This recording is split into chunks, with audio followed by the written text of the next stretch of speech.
Well, hello and welcome to episode number 400! I am Carlos, and in this week's show, Matt's worst nightmare, more single-aisle airliners are to go across the Atlantic. The first Airbus A380 gets a hydrogen engine, and SwissAir covers its planes in Sharkskin. We talked to some of our listeners that have made the trek here to Brooklands, and also in the important military section this week, Al's favourite. 5 sailors are disciplined for leaking the F-35 crash video. We look at what's not going on in the Ukraine, and a couple US Army helicopters hit the slopes in Utah, but no one was injured. And finally, we have 2 great live interviews on the show this week with Neil Cloughley and Peter Collings as well. And joining me this week here at the Brooklands Museum, as always, pushing all the sliders, the knobs, the buttons, the wires, the cables, and looking stunning as always in his headphones. Not parasailing or skydiving. It's Matt Smith. Yeah, that's never going to happen. There was talk of a whip round earlier. No. That crowdfunding is still going on. No, it's really not. No. Yeah. Well, this is very weird, isn't it? Because we're all in the same room. I mean, when was the last time that happened? It's a scary thing, isn't it? I know. And but you've done an awesome job of putting things together, Matt, along with. Well, I could say there's more Nev on that one. Yeah. And also sitting to my right, it's the king of tech and AV, and he definitely is the king of cable management. It's Neville Bounds. Yes, we got a 7 out of 10 for our cable management today. I'm chalking that up as a win, definitely. Just don't lift up this cover at the front of the table. No. Yes, peering behind the lens. Yeah, great to be on the show, and great to see everybody again. Thanks very much indeed for coming. Yeah, it's good to see everyone here. And joining us as well to make up our team on the show for the 400th, he's flown in all the way from the US of A. It is, of course, our resident pilot, Armando. Hello, Carlos. It's nice to see your face in person. Although we did just see each other, 2 months ago? Yeah, 2 months ago or something like that. Yes, I will point out before you even get to who's in the audience or in the chat room, half the room came in from America, so just saying. You know? Yes. Well done, everyone. Yes.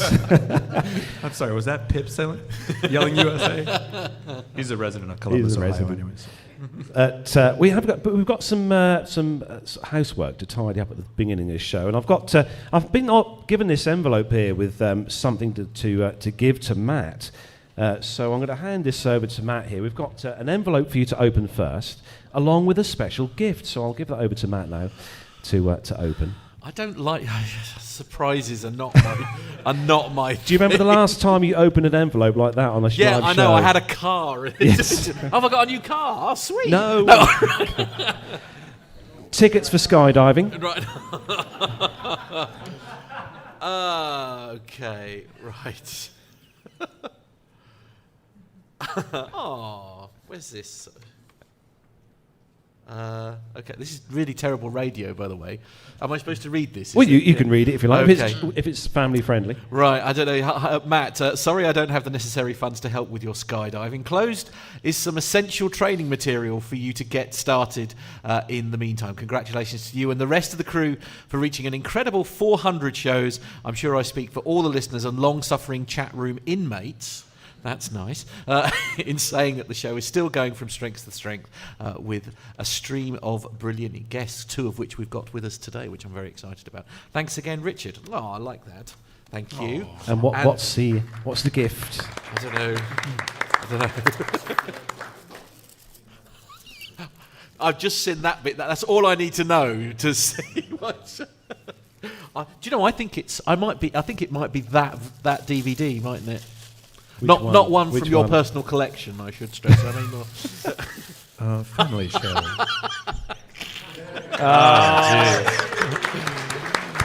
Yes, it's the airplane DVD because I haven't seen it yet. He hasn't with seen Leslie it. Nielsen and all that kind of thing. Thank you very much. That'll be fun. Okay. Just remember, Matt, it's a documentary, not a film. Yeah. Don't tell me that.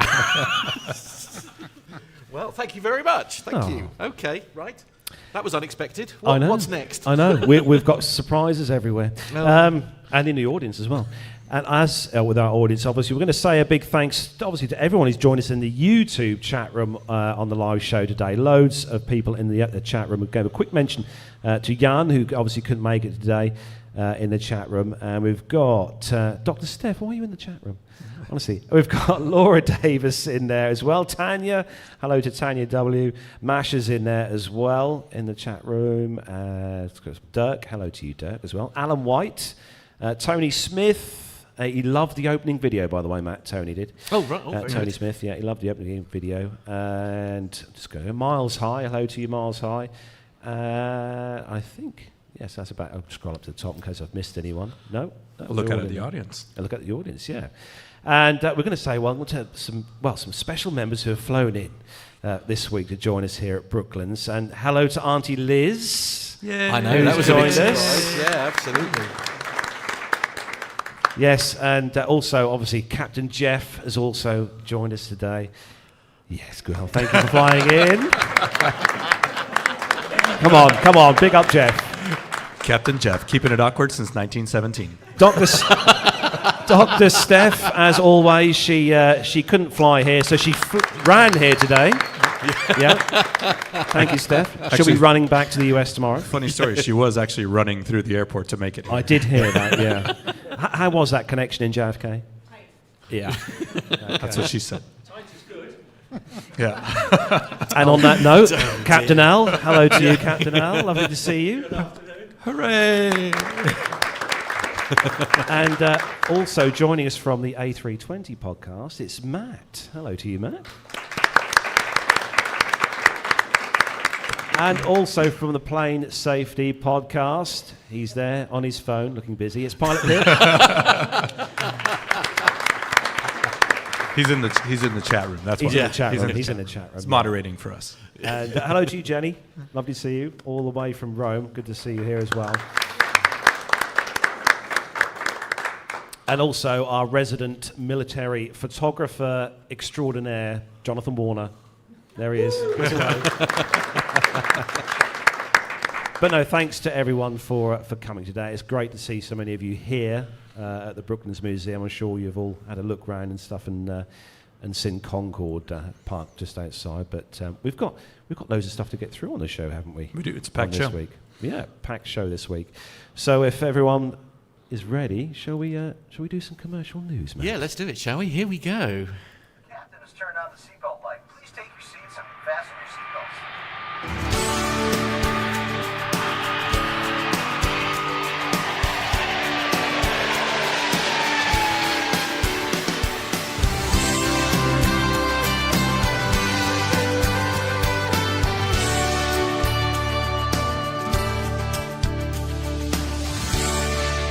And kicking off this week's first news story, this one is coming to us from simpleflying.com and businessinsider.com. So a few weeks back, we talked about a new concept for business travel called Access that featured a walk-through area between two seats, allowing unrestricted access to the aisle. Now this week, Henning Greiser, American Airlines head of international network planning, said that the type would likely be used on secondary markets to Europe, which is obviously made Matt very happy because he loves single-aisle aircraft flying to the US. No comment. While helping to run year-round flights, he was speaking at Roots Americas in San Antonio and said the type would help increase Americans' penetration in Europe, family show, especially where it is weak or has no presence of its own. And American has 50 orders for the glorious Airbus A321 XLR, extra long range, with the first set to arrive late in 2023. The type will be the first actual 757-200ER replacement, so more so than the A321LR. So while Airbus touts a range of up to 4,700 nautical miles, the real-world range of the aircraft will be notably lower than what is proposed, especially with US-bound winter headwinds, and depending on Americans' configuration, a rough range of up to and around 4,600 miles is likely. So Greiser said the type will be part of its North Atlantic network in summer 2024, but he hopes to use it before then because of the XLR's range. It will probably be used from Philadelphia, JFK, and Boston, with Central Europe sighted Greiser commented. So the 321 XLR will open up markets that he said wouldn't be able to be served otherwise. New cities and niche destinations that will really work well with the network. So between 2018 and 2020, American added multiple new routes, including Philadelphia to Bologna, Budapest, Berlin, Dubrovnik, Lisbon and Prague. Others such as Philadelphia, Casablanca and Chicago to Budapest, and Prague and Krakow were due to begin in 2020 but didn't for some apparent reason. As the XLR will have fewer seats to fill versus a wide-body, it will theoretically open up more markets. However, it will have a higher seat mile cost than the twin-aisle equivalent, requiring a higher average fare but far few passengers to break even. Moreover, the XLR will have significantly lower sector costs than a wide-body, helping to reduce overall costs and risks of new routes. So, Armando, you're coming back to the UK in May. In May, yeah. Yeah, and you're flying with that new airline, New Play. Airline, yeah. Is that a Right. single aisle? I believe so. I think it's an A321 through Reykjavik. It's Baltimore to Reykjavik, Reykjavik to Stansted, which is great, right? Because I'm going to East Anglia, so I don't have to go to Heathrow. But that will actually be my first time going across the ocean in a single aisle airplane. I don't know. From a passenger experience, does it really make a difference? Probably not. I mean, I could wade in on that one, but I probably won't. Please do. Right? That's why we said it's your worst nightmare. Yeah, I just don't like the 757, but apparently I'm in the minority. Well, so for this one, we've identified somebody that's much more qualified. Yes. Captain Jeff. Captain Jeff. Right? Probably done more transatlantic, right? I was just Captain looking Nick. for the toilet. I was following the signs outside. I don't know what we're doing here. Yeah, it's been a while since I've flown over the Atlantic. Just seems like way too long of a flight to me. I fly nice short little flights. But I don't know. I was going to ask Matt, do you, I know how you feel about single aisle aircraft, especially transatlantic. Is there a difference in your mind having the two aisles? Is it just the perception of the space that two aisle aircraft have that make you feel more comfortable with that type of a configuration? Do you know? Yeah, I hadn't really thought of it like that. Actually, I suppose. I mean, I don't know anywhere near enough about aircraft as perhaps I should do for being on something I don't either. like that. Yeah. Fair enough. But actually, no. I mean that. Yeah, I must admit that didn't enter into my head, the fact that it was no different. I suppose because I'm so used to flying, all the flying that I had done before was like little hops to Ireland or basically, to Europe. So basically, the 737s and that kind of thing. So to be honest with you, when I was doing that trip, I didn't really think any differently, if you like. It was just an airplane that happened to be taking me to my destination. I didn't immediately think, oh, this is not a two-aisle aircraft. I mean, when you do go on and you think, wow, this is much bigger. But again, it didn't really enter into my head that was the reason why, that it would have any. I wasn't thinking, oh, is this going to be big enough to get us over the ocean, for example? You assume that that's already been worked out. I actually have a question for you, Captain Jeff. So let's say you were at Acme, you were on the A320 or something. They said they were going to start flying them overseas. Is there any special training as a pilot? Do you care if are you identified as a domestic pilot? Let's say they started taking the 717 to Bermuda or something. Yeah. Well, in that case, I don't know that would classify as any kind of over-water training requirement. I guess Bermuda would. But you have to learn about ETOPS, extended range operations on or twin engine airplanes. That's something that we're not trained in for aircraft such as I fly domestically. So there's a lot to it that we don't have to really know anything about unless we're flying that kind of operation. So you would have to. If you were at American Airlines as a pilot, I guess perhaps as a young pilot, you would say, oh, hey, I'm on the A320. Maybe they'll put me on the XLR and start going overseas or something like that, huh? Yeah, as a young pilot, I would love to do that. I'm an old pilot now. Yeah. Not the oldest, but one of the oldest in this room. And I've had this discussion with a lot of people, and the kind of flying that I do, I really love because it keeps me within the 1 hour time zone difference from my home time zone, and I just flew over from the U.S. and just the 5 hour time difference I can feel it. It's something that, as you get to be an older person, it really does affect your... More experienced. Yeah, more experienced, yes, of course. But as far as the twin aisle, single aisle kind of configuration argument for overseas flying, to me, it seems that the biggest impact that a dual aisle versus single aisle aircraft, the difference would be in boarding and deplaning. That seems to be where it makes the big difference. But once you're on your way in flight, I can't see that having more than one aisle is going to make that much of a difference. But I could be wrong. Is it something you ever get used to? I mean, I know I've sort of like obviously some friends of ours are like cabin crew, and we were talking about this ironically at breakfast. I mean, is that jet lag thing something that a pilot ever gets used to? I don't know. We should ask this guy right here in front of me. No. No, right. Oh. Thanks for that. Elaborate a little bit more than that. Thanks for that in-depth analysis. New call sign for Nick is speed break. Yeah, absolutely. But I mean, what? Am I getting paid for this? No, of course am I you're not. getting paid for this? Absolutely. Oh, my answer stands then. But actually, we've got Pip now. Obviously, so Pip, with your operation, it is you're much more on what I call on call. Is that fair to say? I mean, do you have that, like the jet lag thing? That must be genuinely something that you have to factor in, like in terms of exhaustion and things like that. Well, not so much jet lag. I don't, personally get much outside Europe, so within a few time zones. But fatigue is another issue, of course. Yeah. You have to, think about that. We have flight time duty limitations, which, in theory, protect us somewhat. But everyone's got their own threshold. Yeah. True. Cool. Well, I'll let you guys know how it goes in May when I come over on an A320. Ooh. Are you upgrading on the way home?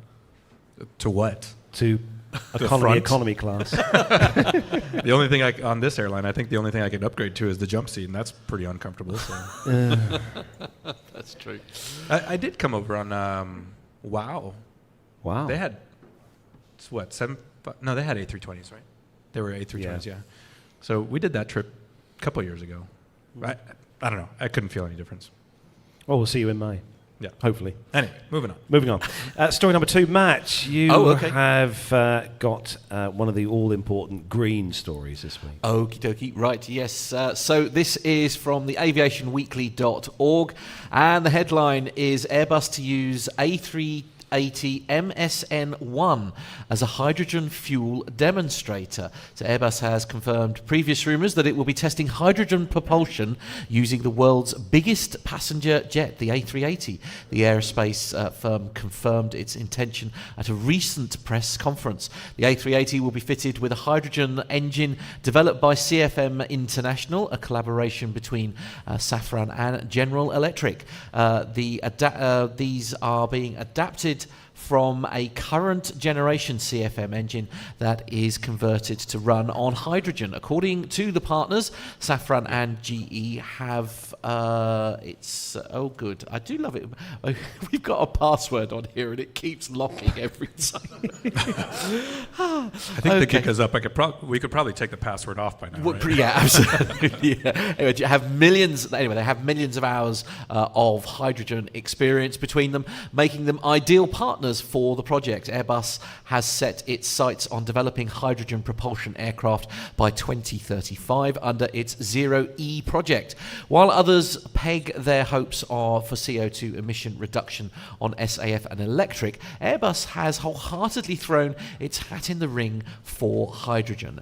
Airbus's very first A380 to roll off the production line, MSN1. That sounds like a Microsoft product. That's worrying. worrying, is the airframe to have the honour of testing its groundbreaking technology since it was commissioned in April 2005. The original A380 has remained with Airbus as a flying testbed and continues to operate regular test flights for Airbus from Toulouse.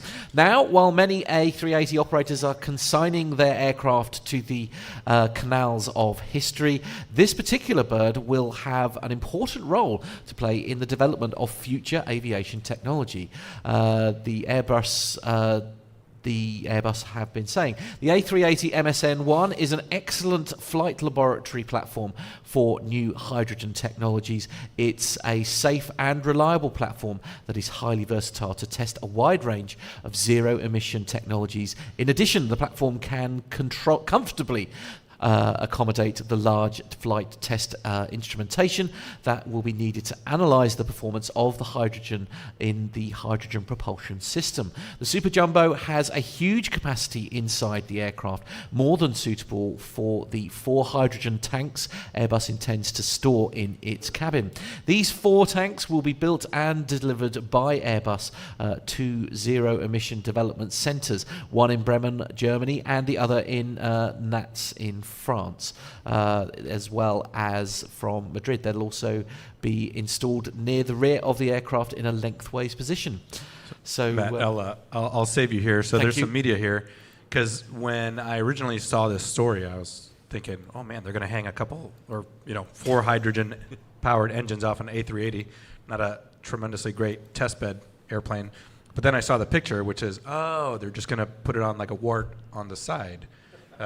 Which I think Boeing does this with their 747. They'll just take like one engine off and add their test engine on there. But I thought this was a little bit interesting setup here with the hydrogen tanks on the inside, but it still has its regular engines. They're just going to use it as a test bed. So, but we have an interesting live chat room member in the audience that has actually been on this aircraft, right, Micah? This story is near and dear to my heart for a lot of different reasons, including the fact you'd mentioned the 747 with the extra engine. Honeywell flies a 757 that we've probably all seen with an extra engine almost right on its nose as a test bed engine. That is really fabulous. But yeah, I've been on this particular aircraft with Brian when I was here in the UK last time in Farnborough 2016. And there's a picture of me someplace, I don't know if you probably had a chance of sitting in the on the right seat. The story is also near and dear to my heart because I think any aircraft, especially an Airbus that's being powered by gas, should be piloted by Captain Al. But that's another story. But what fascinates me about this is they say it's, oh, nope, that's not, that was in the 787 on the way over here, but that's that wasn't gas powered, that was just me that you, they say it's sustainable, and I have a real hard time dealing with sustainable aviation in general, or the concept of it, because the hydrogen, yes, that burns will be sustainable. The only emissions is water vapor. The hydrogen that we get that is being used as the fuel usually is scraped from natural gas. So you're using methane to create hydrogen. Now you can create hydrogen through electrolysis, through electricity, which is fine, but the electricity is coming from oil or coal or natural gas. So the sustainability of it, there may be less pollution in the air as it's flying, but you're moving the pollution from one place to another. Isaac Newton had a law, I believe it was one of his first laws, and it said there's no free lunch. And that's basically what this is. You can change energy from form to form, but you're never going to convert it in terms of where the energy is coming from. It's got to come someplace. Yeah. So it's fascinating to see it happen. I know I'm going to get letters, and that would be to I am really offended at yahoo.com. Right. Or you could just send it over to apg.com. Yeah, that's what we normally do. Yeah. I'm offended at APG. Yeah, Liz hasn't got enough to do. You see, that's what So, Nev, you've got the next story, and it's all about membership plans, which you love, don't you? We do like that, yes. And it's on the travelawaits.com website. It says Alaska Airlines is breaking ground with a new program allowing passengers to enroll in a subscription-based travel offering for West Coast destinations. Flight Pass will pay a set monthly fee that allows them to fly up to 24 round trips per year to destinations in California, Arizona, and Nevada. Plans start as low as $49 per month for the service that allows participants to lock in main cabin deals for a full year. Alex Corrie, Managing Director of Business Development and Products for Alaska Airlines, said in a statement, Flight Pass builds on our mission to offer travellers the most West Coast destinations at the best value. Our commitment to care means offering convenient and affordable options that fit our guests' lifestyle and connect them to where they want to go. The program applies to any flight to or from 16 cities in California, Nevada, and Arizona that Alaska serves. After 2 years of staying close to home, guests are ready to travel again, and with 100 daily flights from 16 airports throughout California and between California to Reno, Phoenix, and Las Vegas, Flight Pass will take them there, Corrie said. This is how it works. Subscribers can choose between two annual plans. The regular plan starts at $49 per month and requires booking at least 14 days before travel. Flight Pass Plus starts at $199 per month and allows for bookings up to 2 hours before departure. Subscribers will get credits deposited into their accounts on a monthly or bi-monthly basis, and they will continue to be eligible to earn miles as part of the Alaska Frequent Flyer program. Flight Pass could prove popular for customers who make frequent trips to Las Vegas or Disneyland, or for those wanting to go on golf getaways to Arizona or Palm Springs. Alaska Airlines is uniquely positioned to help our West Coast guests experience more with direct flight access to destinations near and far from our expanding hubs, says Neil Thwaites, Regional Vice President of California for Alaska Airlines. Flight Pass will provide more options, value, and care with every trip that our guests book, whilst also transforming the travel experience long term. Well, of course, now people are starting to fly again, then they're looking for better value and what they can do to top up their points. So these sorts of things are quite interesting, especially for the West Coast and Northwest Coast, I would imagine. Yeah, I don't know that I've ever heard of as a subscription service for flying. I'm sure somebody in the audience probably has, but there was an article in Forbes that was kind of a naysayer or a skeptic of this subscription plan program. Basically, they said that the only people that were going to take advantage of this is because it's select cities. It's not, Alaska Airlines is based in Seattle, and that is not one of the cities that it is introducing its subscription service for. It's like Las Vegas to California or something like that. So it basically said if you're a golfer and you go to the same place a couple times a month, or if you just like to get away to Las Vegas, every 2 months, lose all your money and know that you've already paid for the tickets ahead of time. Vegas? No. Right? And then the Forbes article went on to kind of say, well, this is great, but United Airlines is watching this, and Delta is watching this, and all the other Southwest Airlines, right? That's their home territory, Southwest, and they're just going to adjust their prices to match Alaska's, competitive pricing on this. So I don't know. There's already some articles online that are saying this is never going to work. It'll last a year, then Alaska will change it. But I couldn't think of anybody else that flies more in this room other than the pilots in the room than Steph. So Steph, would you ever be part of a subscription service like this? Or what would it need to be attractive to you? I will preface this by saying I am very wary of subscription services. She doesn't even have Netflix. I do have Netflix. That's one of the few subscription services I have. It sounds, when you're describing it, actually the first thing that came to mind were some of the timeshare things that people buy into, which tend to, it could work for a very select few people, I think, who always want to go to the same place or the same few places on a relatively frequent basis. I know you already kind of mentioned that about this model when you were going through the story. But unless you are traveling to the same place multiple times a month probably and need to have very flexible plans, it's probably not for you. I don't think it would work for me. I travel a lot, and my plans need to be very flexible, but it's never to the same place, or it's very infrequently to the same place. And when you start to get invested with one particular airline, so this might work well for some folks who only fly with Alaska Airlines, and if they're in those particular markets. But then you start to really work on the status game, which I think Nev knows a little bit about. And there's some very specific ways that you will try to maximize how you're earning your miles and your points for the dollars that you're spending. And I don't think the subscription model would be very conducive to that. Yeah, I kind of agree with Steph on this one. If I lived in California, I would just, I don't know that I would want to pay up front. I would just watch, kayak.com or kiwi.com and see who the cheapest. If you're already flying low cost, might as well fly low cost. So I don't know. We'll see in about a year how this turns out for Alaska Airlines. Anyway, let's talk about sharks. I'm sorry. Sharks, yeah. Yeah. Armando, you've got this next one all about Sharkskin. Yeah, so this one's from newsatlas.com.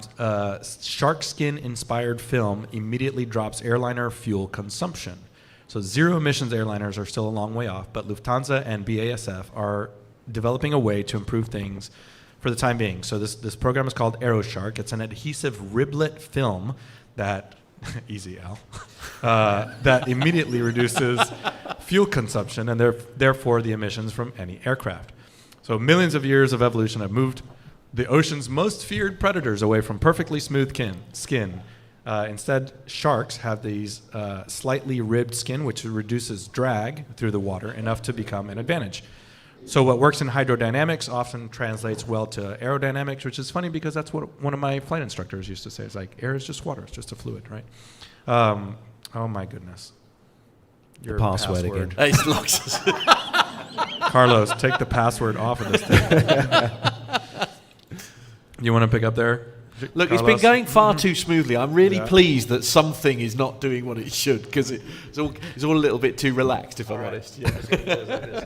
Right, so the resulting film doesn't sound like a radical difference, but the millions of prism-shaped riblets. Oh, that's like McDonald's little McRibs. Have you ever had a McRib? Oh, yeah. The AeroShark film surface is no more than 50 micrometers high, but that is enough to make a difference in fuel consumption. And international airline Swiss has calculated that if 10,225 square feet of this film is applied to a Boeing 777 in specific patterns and aligned with the airflow around the fuselage and the engine nacelle, it immediately reduces drag and fuel consumption by 1.1%. So SwissAir is sticking AeroShark on all 12 of its Boeing 777s, a move that it says will save 4,800 tons of fuel per year, reducing CO2 emissions by some 15,200 tons in the process. And Lufthansa had previously announced that it will roll out this Sharkskin on its entire cargo fleet, as well as a further Boeing 10 777s. That's, for Lufthansa, that's 3,700 tons of jet fuel savings and 11,700 tons of CO2 emissions per year. So according to the team, it's easy to apply. It's extremely resilient to UV radiation, water, oil, and large temperature and pressure shifts. And it's already been tested with more than 1,500 flight hours on a Boeing 747-400, a modification that was certified by EASA. So for this one, we identified Captain Al as our resident aerodynamics and hydrodynamics expert and riblets expert. Probably know more about ribs than I do aerodynamics, but the first thing I'd say is that Boeings need all the aerodynamic help that they can get. So anything that they can do to help make those sheds fly a little bit better is going to be helpful. Looking at the bigger picture, I think for those of us who've flown in the general aviation world, will know that in the summer, with all of those bugs that you splatter on the leading edge. That's a good point. We know that if we wipe those off, we can make our airplane fly more efficiently. So why shouldn't the same strategy apply to larger aircraft? And there is no doubt that there's lots of technology going on, and this is potentially one that could be a breakthrough. Only time will tell. But if it's as simple as you've described, then if the cost isn't prohibited, then there will be a huge take-up on it. just to go back to a story earlier on so that we can actually delay and obliterate the military sections.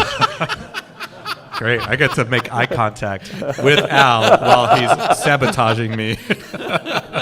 Hey, actually, that's a great point. Look behind you. Oh, I know so exactly who's behind me. My trained killer is right behind you, ready to... It'll be like the Oscars. We're going to play you off with the music here in about 30 seconds. What I was going to say really relates to the hydrogen story earlier, and it equally applies to this. It's not really so much about what the savings are or the advancements, it's the PR side from it. So I don't know how it is in the US, but certainly here in the UK, there's this whole revolution about electric vehicles, you know, and there's Teslas everywhere in every car park now. But the electricity that's, you know, charging those up is being derived from gas, oil, and currently at the moment, due to the fuel situation, and coal. So in some ways, as a bigger picture, we're taking a step backwards just to have this perceived perception of everybody doing the right thing for the planet. And it's really just about selling that, because people don't tend to dig deep into the technology of this. They just want to know that they're doing the right thing. And I think from an airline point of view, because airlines are now very, very aware of their carbon footprint, and a lot of airlines, and you'll see this in the low-cost airlines, are very keen to fly new aircraft with fuel-saving engines. And anybody who's flown the A321neo and compares that with a CO will see that the significant levels of fuel saving for carrying the same amount of people. And when you look at the big corporate bodies now, ever increasingly those travel departments are not so looking at cost, they're looking at what is our carbon exposure. So let's, you know, take this airline because their carbon footprint, they're flying new generation aircraft. Okay, it might cost us more, or it might be less convenient, but, you know, as a large corporate entity, we're you know, are being judged by our shareholders on our ethical travel, if you like. So I think any moves that we make in trying to, even if it's just sort of kind of like the emperor's new clothes that the industry does, I think that the uptake and the acceptance will be really quite considerable. Yeah, no, I can totally see that, especially since we just did a story about single-aisle aircraft going across the ocean, right? So the cost per seat mile on that aircraft is going to be significantly more than a more effective airplane that's designed to go transcontinental. So, yeah, it's a good point now. Yeah, I mean, I think that the whole single-aisle thing, just to go back to delay the military even further, it's a little bit of a misnomer, actually. Jonathan Warner, that's your cue. Yeah, because if you're sat on a single-aisle aircraft in a super comfortable armchair with as much leg room as you can have, it doesn't make any difference that there's one aisle. It's just the density of seating on those aircraft. And actually, to be honest, we used to fly at Monarch, the 757, across the Atlantic all the time in full single-class 235 configuration, and people are actually interested in how much it costs. Yeah. And if you can travel across the Atlantic significantly cheaper single aisle with your family going to Disney, then you will do so. And I just wanted to say, having just come across the pond in business class, I would have been equally uncomfortable had it been a single aisle aircraft. It was terribly miserable, even though it was business class. It was the best seat in the house. Yeah. And it was cramped and awful and terrible. Single aisle, double aisle, doesn't make any difference. Matt would have hated it. Yeah. So what nobody in the audience knows is actually we're recording all of this, and it's actually a focus group for all the airlines. And we're going to play this back. Neil Cloughley is actually just the first CEO that we're meeting with, with his revolutionary aircraft. But we're actually just going to meet with all the airline CEOs and present. I actually think that the quality of the seat is irrelevant. It's down to the quality of the brandy. If the brandy's good enough, you don't care about the seat. Amen to that. And because the airline's listening to this show, Micah, you've just been downgraded to cargo hold on the way back to the US. I don't know. Might be more comfortable. Yeah. Awesome. Thanks. So, time to speak to our first special guest, isn't it? So, our first special guest on the show is giving us a little talk about the subject he's here to talk about. And about 7 years ago, I took my first solo flight at Beccles. And the chap who was on the RT at that time talking to me whilst I was flying around above Beccles in the Cessna 150 was our guest. And here is our guest. Give him a warm round of applause. It's Peter Collings. Thank you very much. Can you hear me okay? Yeah, lovely. Right. Oh, lovely. Thank you very much. First of all, I just want to thank the guys for inviting me. It's a real privilege to be here today. I'm going to speak to you about engine borescope inspection, a little bit of background about engines themselves. I appreciate there's lots of people here who really know their stuff when it comes to aircraft and engines, so be kind on me, please. So, where's my slide gone? That's a nice picture of me. I have my hair cut. It's very good. There we go. So I'll try and whiz through this, be quite fast really, but I'm just tell you a little bit about what I do, what I get up to. Got a few little practical things here which will be coming around for you to have a look at. But don't take Carlos's RB211 blade because I promised he could have it. Right, moving on. Come on, Mr. Button. I'll try that one. There we go. First of all, a little bit of background about aero engines themselves. You can go back right to AD, 50 AD. We've got Heron of Alexandria, the steam-powered Aeolipile, Isaac Newton, a lot of names here. 1687, we heard laws of motion mentioned. Franz Stolz, the gas turbine, of course Frank Whittle, Hans von Ohain, the Gloucester E28, 39, around about the World War II time, big developments. But they're all kind of focusing at this really. What is the most efficient and effective way of getting propulsion? And this is relevant to what I do. Okay? Propellers had reached their limits. They were hitting the speed of sound. Okay, so we had this real problem. So the jet engine was inevitable. The Rolls-Royce Conway was the first production low bypass turbofan. So later on we had Rolls-Royce and other manufacturers, the RB211 with high bypass. In other words, most of the air using to propel the aircraft rather than going straight down the centre. The RB211, the engine that simultaneously sank and saved Rolls-Royce, a place I used to work many moons ago. But the thing is, for these guys, all these people, they sought better propulsion, better efficiency for fuel and the environment, better longevity in terms of wear and tear, and better reliability and safety. And that all contributes to us being able to fly faster, longer, higher, cleaner and safer. And all of whatever we need to do traveling around the world for us to be able to have enjoy flight effectively, whether it be something that we use for our work, to see family members, and so on and so forth. So just a very whistle-stop tour of the engine. I know some people know this already, okay? Modern engines, talking about the gas turbine, they're much more efficient and powerful and have much less wear than piston engines. One of the primary reasons for that is, well, bearings. Everything is on bearings, and these things, certainly N2, turning at around about 10,000 RPM. Most engines are dual or triple spool, so on a Rolls-Royce engine you've got N1, N2, N3. On other engines you might have N1, N2. Okay, come back to that, and you get wear on the blade tips as well. They do actually come into contact. This is a CFM 56 first stage blade, okay, and yes, you do. These do come into contact, especially during a compressor stall. The blades will actually hit each other, okay. And when you do a borescope, we're looking for a tip curl on one blade which has struck the other. They will bend and hit each other. When you have a look at these, by all means, if you want to take them and pass them round. There's another one. He's keeping it. Here you go. So you get the idea. And the air enters the inlet. So you've got the fan here, but the inlet is here. Okay. And this is important. The fan's producing 80% of the thrust. It's compressed by the LPC, low pressure compressor, and high pressure compressor. It gets to about 400 degrees there alone. It's pretty hot already.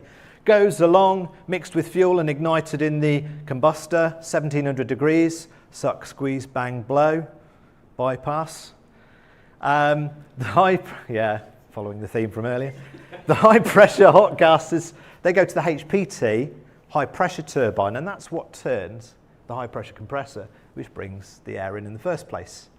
Very special high pressure turbine and nozzle guide vanes, because the temperatures that they are at, this is a nozzle guide vane, guides the air into the HPT. Have a look, pass round, some damage on there for you to enjoy. They're about £25,000 each new just for one segment. That's worthless as it is in that state. Just thought I'd add that before it goes on eBay.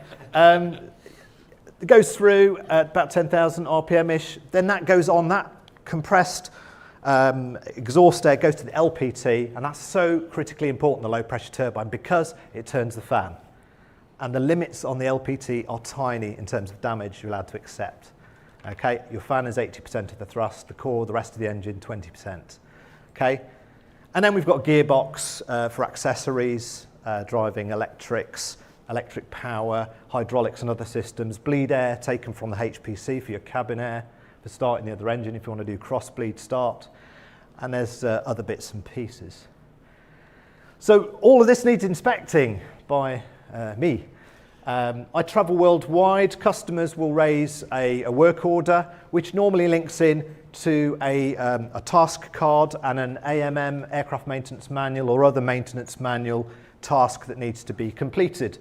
There are regular inspections that follow a schedule, and there are repeat inspections as well, perhaps for a known defect, a crack on a blade, something that needs to be monitored. Some things are allowed to continue, they're perfectly safe.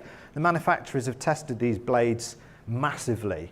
They know how any damage will progress, but safety is so key here. Okay? Service bulletins, where we discover something that needs to be developed or changed. Pre-purchase, so somebody, for example, next week I might be off to France. Somebody wants to buy an aircraft. They want to see that those engines, you know, the most important, valuable parts of the aircraft, the engines, the undercarriage, okay, they want to know those engines are good. They want a full front-to-back inspection, both engines. And of course that location can be anywhere. It can be outside in Siberia. It can be in Dubai. It can be in Liverpool, anywhere in the world, okay? We've then got AOG, aircraft on the ground, 24/7, phone call and you're off. Oil leak, there's an oil smell in the cabin. Bird strike, does happen, okay? High vibrations, compressor stall. And of course we've got the maintenance, the different checks that take part, A being something that could be maybe done overnight, and C and D being a substantial amount of time stripping the paint back, okay? So how do I do it then? There's a boroscope. Boroscope's like an endoscope used by a doctor.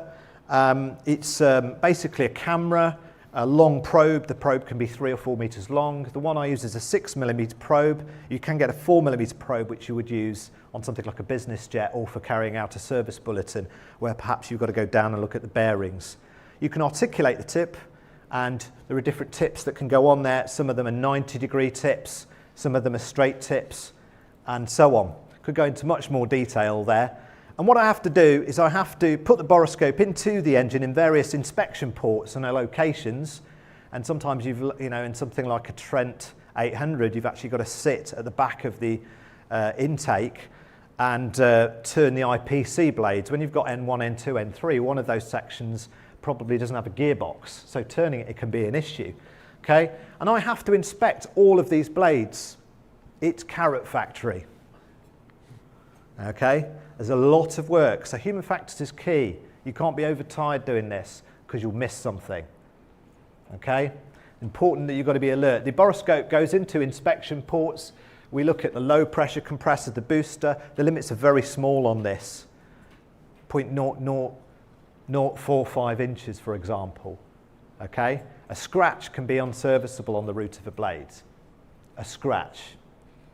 Okay, you get a piece of paper, put a little nick in it, pull it, it's going to tear. I'm not saying this is an exact thing, but imagine a double-decker bus sitting on a blade. There is huge force on these blades, so we're not allowed to have too many defects. More complex part is the combustion chamber, because you've got to do a 360 of that through the inspection port. Okay. Back in the day, how would we have inspected an engine? You'd have to take it to bits. That's the only way of doing it. You'd have to take it to pieces. This was expensive, time-consuming. Later we had the rigid borescopes. Anyone who's used a rigid borescope, you get real bad neck ache because you just sat like this the whole time. It goes in, but you can't move it around, you can't articulate it. Later on, the flexible borescope came in, and we had just opened a new doorway, really. And of course, with engines, we've touched a little bit on more modern engines, things like the CFM LEAP, the Neo, and so on.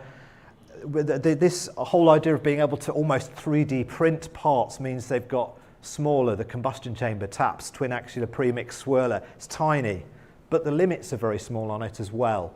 Okay, more efficient, less nitrous oxide. Dealing with the defects when you come across them, that's perfectly serviceable. Okay, that is serviceable. It's surprising what is serviceable and what's not. Something like that can be serviceable, but a tiny little nick on one of the blades that's going around can be unserviceable. Blend repair here. This is a repair. Blades can be repaired. If you find a defect, it is possible to repair it. Little milling tool, a borer blender. So on wing, somebody can drill off until you've got a smooth surface in accordance with the maintenance manual to be able to get that nice and smooth. So it is possible to repair some things as well. So in terms of what would happen, we'd produce a Form 1, EASA or CAA Form 1, and any reports and images would be forwarded on. Any critical defects that are found will need to be measured. Okay, and we have to make a decision. It could be that we measure that defect, no further action is required. It might be there has to be a repeat inspection over a period of time to monitor that defect. It might be that there's a limited amount of time just to get that aircraft back to base. Okay, worst case, or we could perhaps be referred to a manufacturer for further guidance from them. Finally, it could be unserviceable. Okay, that's quite a serious thing. Typically it costs around about £1 million in that situation to get the engine off and send it off. And that's the baseline figure. Engine overhaul. And the sort of defects we see are cracks, missing material, bending on blades from FOD damage, erosion, nicks, burning FOD, blocked cooling holes, that nozzle guide vane going around. That's serious because those things will melt if they're blocked. Volcanic ash, for example, sand turns to glass as well. How do we measure the defects? So the borescope has a stereo lens. Okay, if you think of our eyes, the picture there of the face of our eyes, we see in 3 dimensions. It's the same with the borescope, and in essence what it does, there's a known angle between those 2 lenses, and it looks at the pixels on both sides of the image, and it can determine where they are in space. We've also got 3D phase measurement by companies like GE, who are that's a very clever thing to do with casting patterns onto an image and looking how the shadow changes. It's very clever, very useful as an inspector because you don't have to keep changing the tips on the borescope all the time to make a measurement. Okay, and it's really great because you end up with almost like a grid, a mesh of the defect, and you can measure other parts afterwards as well. The maintenance manual gives us limits that we can make a decision, go or no go. And as I said earlier, some defects can be repaired. The physics, that is a compressor disc that unfortunately there was a defect from the start. You can see that's in engine number 2. You can see it's gone right through the exhaust. That came from engine number 1. So the forces, as you can see, the physics, that is why it is critical that with the defects, a small crack can cause untold damage if that blade fractures off and goes downstream. Okay, but thankfully, because of the level of safety and the detail in which we inspect things, this is what we're trying to avoid. FOD needs to be removed and retrieved. Bird debris, good luck coins. You'd be surprised. Live scorpion found in the engine. You name it. Okay, birds nesting in the engine. Anyway, so when we look at defects, we identify them in terms of their location, where they are. That is important because you need to decide based on where it's located on the blade. The direction, axial, engine shaft direction radial, blade direction circumferential, and the magnitude.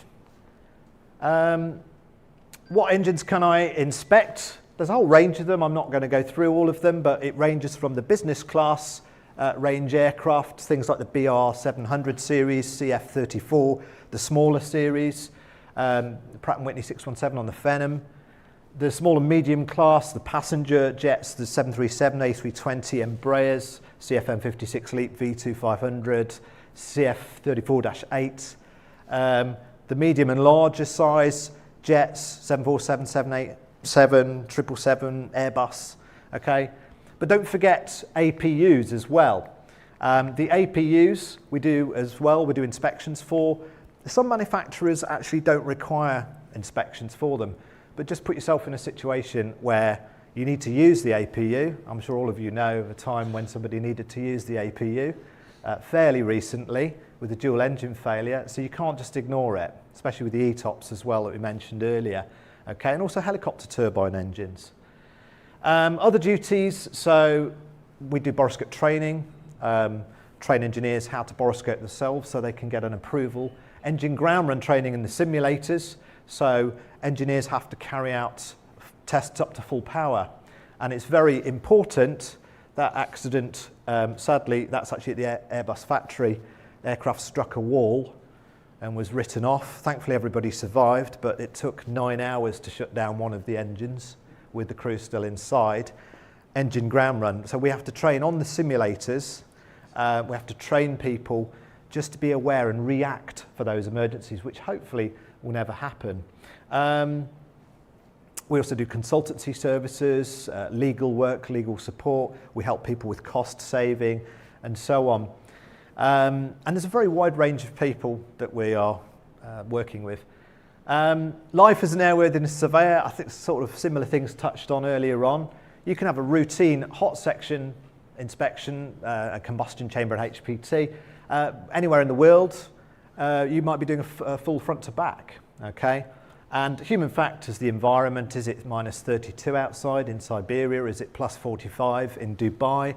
What clothes are you going to wear? Is there any access? Some of these aircraft, especially because of COVID, have been placed on far sides of airports and there's just nothing there.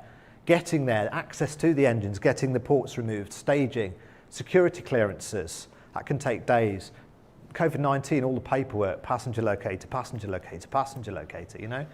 Travel delays, remote locations, and the latest AMM, getting access to that as well. But I have a smile on my face. I'm very privileged to be able to do this job. And there are, I should add, a lot of opportunities for younger people who are interested. Look at getting an apprenticeship. Contact the latest MRO maintenance organisation. You know, plenty of opportunities. Things like Plain Talking is fantastic at enthusing people. It gives people to watch and listen to. And, you know, an uncomparable variety of different people to hear from. So, Superman says flying statistically is the safest way to travel. I just want to leave you with these words for perhaps a few moments for questions, although I don't know if I've overrun. Our enjoyment of the gift of flight today is a result of the many individuals who take part in promoting its cause, thus facilitating its ongoing efficiency, development and safety for all. In other words, everybody who works towards making it safe, efficient and effective. Thank you very much for listening and happy 400th show to Plain Talking UK. Any questions? Thank you.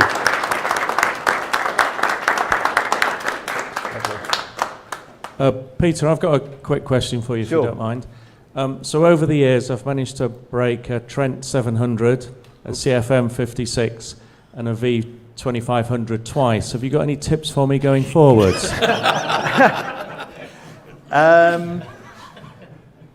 I'm not entirely sure how to answer that, really. I don't know. Go easy on the throttles.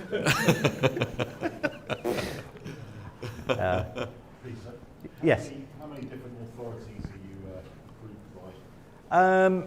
That's a complicated one, really. In the main, it's the EASA and the CAA. But there are times where, you know, we're asked to consult with other authorities. That's a complicated process.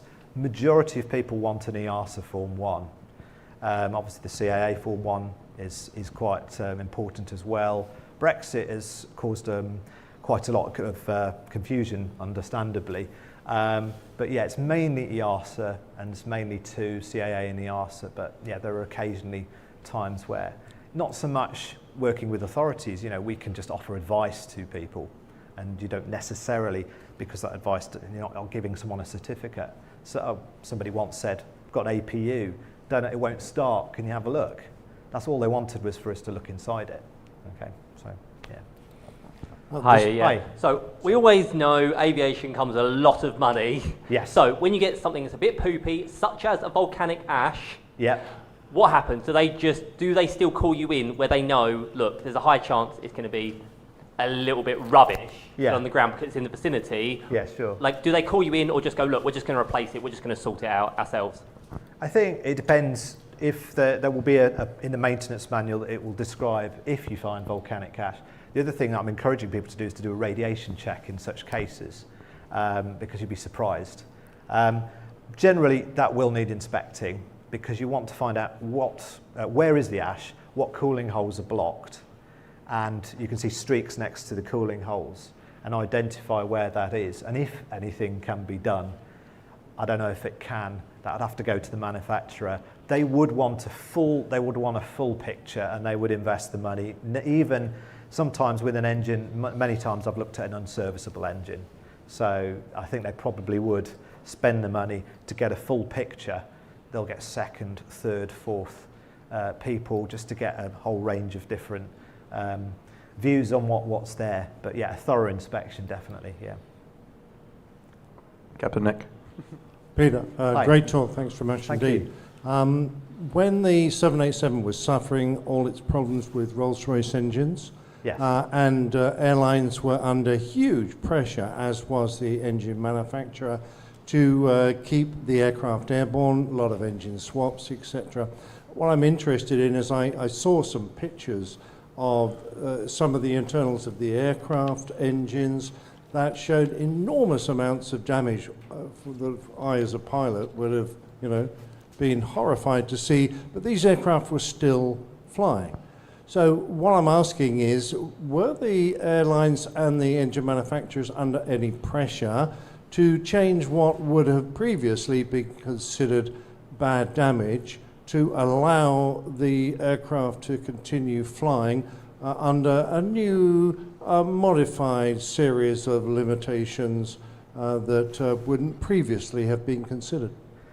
I'd just say no. They just, from the start, this is the limit, that's the end of that. Whether anything else happens, we wouldn't know about it if it does, but I would say I'm 99% sure this is the limit for the blades and so on. And, people can put pressure on, but there's only so far you can go. Safety is key. It's that simple. Otherwise, you're in jail for 32 years, corporate manslaughter. Okay? And so it's a very good question. Yes, there's a lot of stories one can bring to mind to do with incidents, to do with safety damage, things inside of engines. They have to, if there is an ongoing issue or a concern, a service bulletin comes out, they have to think of a way of dealing with it and, do these blades need to be replaced, for example? What can we do? But they're not going to ever move the goalposts. It's a very good question, but they're pretty merciless. And what would happen if there was an engine that wasn't any good, for example, somebody manufactured, well, that's going to be a legal matter, isn't it? Who sets the goalposts? Probably the manufacturer, I would say. And they were the ones having the problem, though. So they were setting their own goalposts for their own engines. Yeah, what I'm saying is when you manufacture an engine, you're going to make a decision what's serviceable and what's not, and you're going to test things. And if anything happens, you have to take responsibility for it. So any legal repercussions and so on, but safety is always key, for sure. Great, thanks so much. Thank you. Cheers. Well, I think about engines and I think about automobiles and mechanics and yes. certain manufacturers of automobiles, and I think about Subaru in particular is one that comes to mind.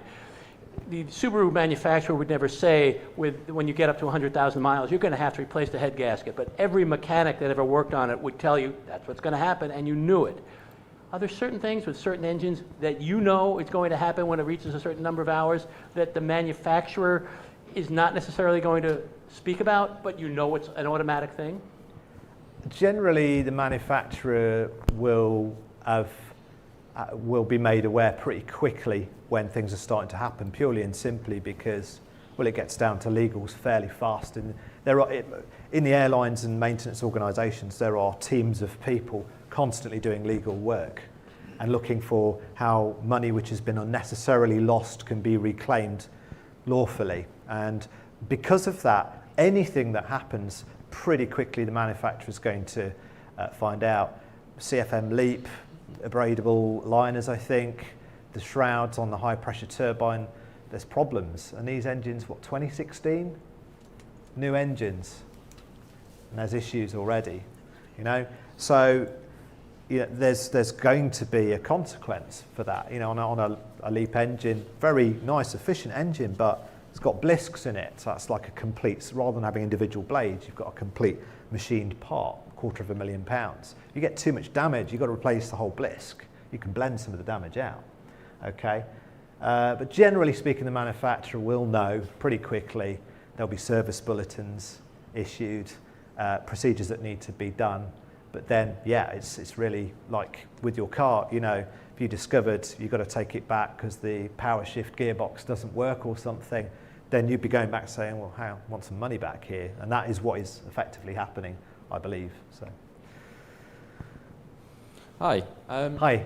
So, a really good talk, really interesting. I used to work for an aviation manufacturer and repair, yes. So I kind of understand where you're coming from with this. Sure. But what I'm really interested in is, I used to work in inspections on faulty parts.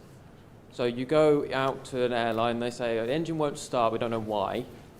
What kind of approach are you taking? I know you do a wide range of different models, but what kind of a general approach are you taking when you get that kind of scenario happen? To be honest, because I spoke about the APU that wouldn't start, actually 99% of the time we simply get a task that's raised, which is a routine inspection.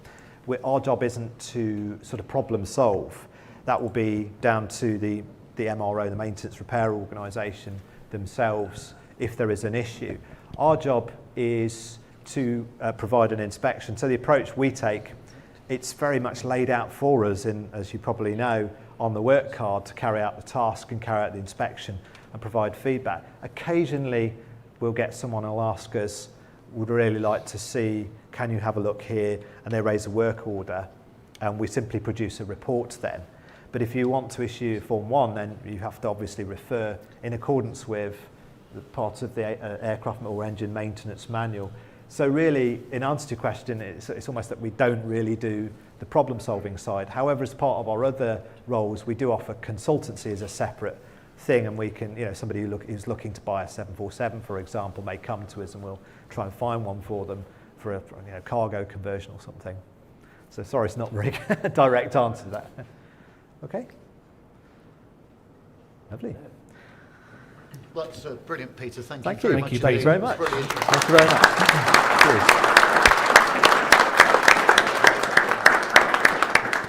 Fascinating stuff, Peter. Really good. Right. One of our listeners, long-term listeners and followers of the show, Micah, is here, and he's come from Portland, Maine to Heathrow. A pretty straightforward journey, you would have thought. This piece of VT will make me be a bit of a fibber. So let's see how we got here, shall we? Traveled all the way from the east coast of the USA to celebrate the 400th episode of Plain Talking UK. It's kind of funny how I think about the PTUK podcast. You see, I'm very proud of them, like the pride I would feel for a younger brother. You got to understand that sometimes, most times in fact, I think about a whole bunch of podcasts as family. There's the airplane geeks, the oldest sibling, then the airline pilot guy, the middle child, and our younger brother, Plain Talking UK. Now there are other parts of the family too. For example, there's the Plane Safety podcast, the adopted sibling that someone left on our doorstep one day. We took them in because, well, it's a mitzvah, the right thing to do, and of course, there's always room at our table. Then there are some of those odd podcast cousins. Flying in Life is one of them. So is the A320 podcast, and of course, Opposing Bases. We have some drunken uncles too, though I promise not to talk about them here. But we're a big happy family, too big in fact, for all of us to gather together in one place, so not everyone could be here in person to celebrate PTUK's big day. The fact is, I wasn't sure I was going to attend this celebration in person either. Do you know why I'm here? Well, you can blame Brian Coleman for it. Yes, Pasadena Brian Coleman, former associate producer of the Airplane Geeks podcast and creator and host of the Journey is the Reward podcast, you can blame him. I certainly do. It's his fault. He's the reason I'm here. It all started almost exactly 6 years ago. It was February of 2016 when Brian called me and asked if I wanted to go to the Farnborough Air Show. I was reluctant. Why would I want to travel all that way for another air show? I didn't know Brian that well back then. Neither of us can remember exactly when we actually met in person. It was sometime before that phone call when we recorded a show as part of the Airplane Geeks at the Smithsonian Air and Space Museum Udvar-Hazy Center. It took me a couple of years to find out that Brian can sell ice to Eskimos. Needless to say, within 2 weeks of that February 2016 phone call, the trip to Farnborough was planned. I've regretted it ever since. It was during that trip that I got to meet Nev, an impeccable host, I might add, and Carlos and Matt and Owen and Pip and Al and on and on and on. You know, all the usual suspects. It was just awful. I found out I really liked them. And then they seemed to like me too, or at least tolerated me enough to be able to humor me into believing that they liked me. It was during that trip that I first appeared on PTUK. It was a live show from Farnborough, on the deck of the airshow press area. In order to get that space, Carlos and I had to do some fancy talking, and ended up appearing together on the Farnborough Airshow radio network. All of us became friends, stayed pretty well in touch. Close enough that many of us got together the following year in Pittsburgh, thanks to Major Rick Bell. That, by the way, is when Matt learned of Brian's great sales abilities. Matt found himself in the middle of the Atlantic on a United 757, wondering how he got into that predicament. Like I said, you can blame Brian. Since then, Brian and I got into a rhythm of travel planning together. For the most part, he handles the air and I handle the ground. We did it for Pittsburgh and several more trips to the Smithsonian, and well, here I am. Yes, he did it again. Sure, they say forewarned is forearmed, but it doesn't often work that way. It was early April of last year when the phone rang again, and it was Brian. "Hey, Micah," he said, "I hear PTUK 400 is coming up in February 2022. I knew it was coming. I knew I would be helpless to his Svengali-like sales technique. "I've been looking at flights," he said. "You know, I hate to fly across the pond from the East Coast. Not enough flight time to get any sleep, but I can arrange flights so we can meet in Chicago and cross the pond together." I didn't even fight it this time. I knew it would be a losing battle. I just said, I'll start working on the hotels. The hotel situation wasn't too difficult. Other than some complications for our last night in the UK, Radisson split its reward program in two, one for the USA and one for the rest of the world. That took a couple of months to get straightened out so I could use my points here in the UK. Eventually, I was able to get us rooms at the Radisson Blu at Heathrow, a hotel I'd been wanting to try for quite a while. Then a few weeks ago, I got an email from Radisson saying that they raised the yellow flag over the Radisson Blu. It's a COVID quarantine hotel now. They moved us to the Radisson Red, a lesser value for the same amount of points, but okay. As it turned out, that was the least of our travel problems. You see, United changed my flight reservations no less than 6 times. Originally, I was to leave Portland, Maine at 2 p.m. local, get into Chicago 2 hours later, then board our flight to LHR at about 9 p.m. local. Not so bad. Brian was getting in from LAX around 4, and we'd hang out in the Polaris Lounge together. Well, things changed over and over and over until I was leaving PWM at 7 a.m. and stuck at ORD until 9 p.m. and getting into LHR at 11 a.m. I would be traveling for 24 hours straight, all for what should be about 10 hours of travel time when leaving from Portland. I figured I was stuck, but Brian said, "Leave it to me." I don't know how he did it, but with all his persistence, maybe perseveration, and certainly sales technique, Brian found someone at United Reservations with God-like powers. One day I was eating dinner. A text came in. "I'm on the phone with United. They want to patch you in. Can we call you now?" That was a no-brainer. The phone rang a few minutes later. So we started talking to this reservation agent, and it turns out he's an airplane geek, in lowercase letters. Well, you know me and Brian, we can't talk to anyone without chatting them up. We learned he's been handling reservations since the days of Continental Airlines. He stayed on when they merged with United and became one of their top agents. He even creates and conducts training classes for other reservation agents. He tells us that flights to Chicago from Portland are limited, but asks, how can he help? What would make it easy for us? Now remember, Brian doesn't like to fly across the pond from the east coast of the USA. It's just too short a flight for him to be able to settle down and sleep. So I said, okay, what if I flew to LA? Then Brian could meet me there, and we can go nonstop LAX to LHR together. The agent didn't blink an eye and said, okay, and started looking for flights. He came back and told us that United no longer offered direct flights to London from LA, but they do from San Francisco. Brian asked if it could be arranged for us to meet at SFO, and the agent said, sure. I told you Brian was a silver-tongued devil, didn't I? I figured, what the heck? Rather than sitting in an airport for 12 hours, I might as well be flying.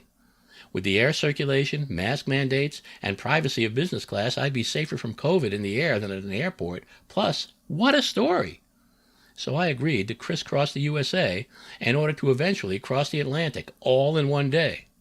So like I said, blame it all on Brian. Well, and a bit on PTUK and the rest of my friends here who I so desperately wanted to see. And of course I have to take a bit of responsibility myself for being an airplane geek in both upper and lowercase letters. And that's the story of how Uncle Micah, your main man from Portland, Maine, on the northeast coast of the USA, flew to San Francisco to get here to Weybridge in the UK to celebrate 400 wonderful episodes of Plain Talking UK. Damn, I wonder what's going to happen for the 500th. Wow. Micah.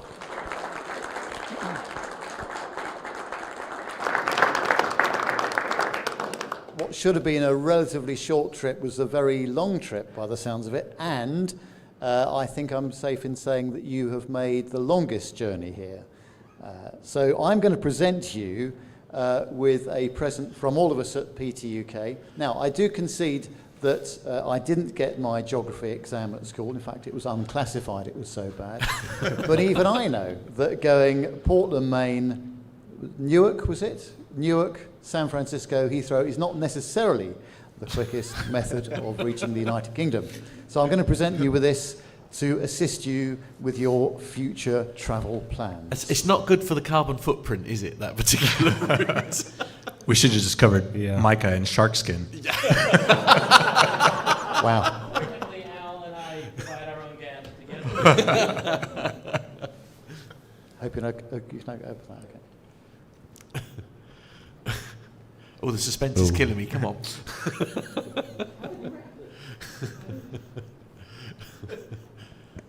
You sure it's not Sharkskin? Yeah. Shall I do it for you? Did Mrs. Nev wrap I'm that much better one with up? microphones than I am with... Oh, okay. Oh, this is going so well. Nev's such a good first officer. He's like, let me get that for you. Oh, yeah. Thought you could do it better than me, could you, huh? Kid? TSA is great. TSA is great. I got my Swiss Army knife with me, so you know. You were safe. You know, in the military, this is the point where we used to say, is there a safety guy in the house? And for the benefit sharp of those tools start coming out. listening to the audio podcast, Nev is slicing a bag open with a knife. With a butter knife. Wow, hey!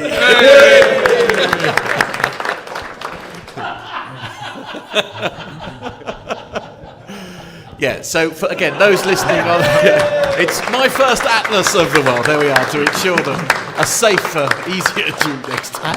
At considerable expense, that is the National Geographic for Kids, my first atlas of the world. Just so that you know. You are here. Right. Very good. Well done, Micah. Very good. Well You're done, very Micah. Guys, let me tell you, Micah hit it right on the head. This is such a good community and all the podcasts. How many times have we mentioned it on the show? Each one of us has developed our own little niche in the podcast world, the aviation podcast world. Oh, by the way, we haven't even mentioned the recent accomplishments for P2UK in the podcast world, have we? Are we mentioning that? No, we're not mentioning that. Oh, maybe yes. maybe over beers tonight. Yeah, maybe over yeah. beers. Yeah, we're not mentioning. But the reason we are all here is this community is so awesome, and for me to be here all the way from Charlotte, North Carolina, and we have people from all over the world, that it's just such a cool way. And Peter and Neil, we love having high caliber guests on like you guys, because this is why our listeners tune in. And we could sit here and blabber on, but do we know what we're talking about? Probably not. 51% accuracy is all we're shooting for. Yeah, absolutely. At least. So having companies like yours, organizations like yours, it's just so good to bring legitimacy to the podcast community that is not just here for entertainment, but in many cases, I listen to the A320 podcast quite a bit to learn. It's an educational thing, and lots of aspiring aviators are inspired by our stories and by some of the features that we have. So everybody in this room and all across the world, for all the podcasts out there, have such interesting backgrounds, and this is really about you guys, and this is the reason none of us get paid to do it, right? So this is why we're all up here, and we put all this effort into it.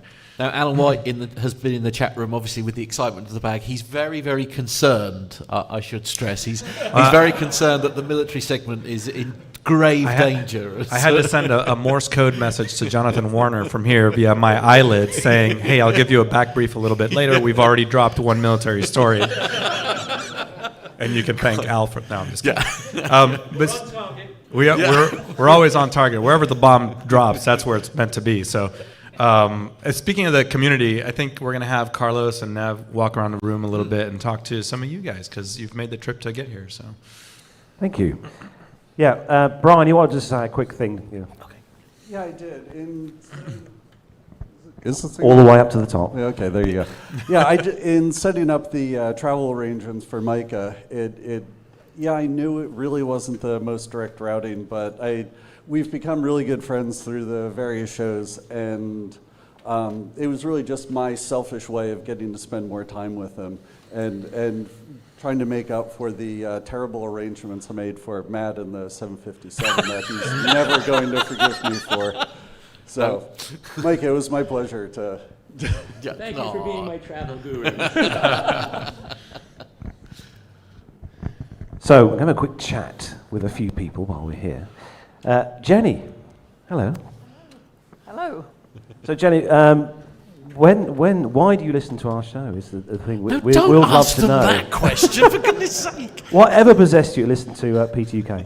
I can't really remember how I started listening to it. I think through the Aviation Geeks I heard about it, but right from the beginning. Then the fact that you're from Norfolk, where family home up there, so I've just always really enjoyed it. Great fun. And I have to ask, Jenny, what's your favourite part of the show? My favourite part of the show, I like the commercial section. Sorry, Armando. We'll forgive you for that. You're going to have to cut some more off that section. Controversial. But can I say that since Armando's been doing the military segment, I do listen to it. I don't jump past it anymore. Well, that's a win. Oh, there we go. Better than tuning out. Yeah. Well, thank you, Brian. Dad, just a quick hello to you.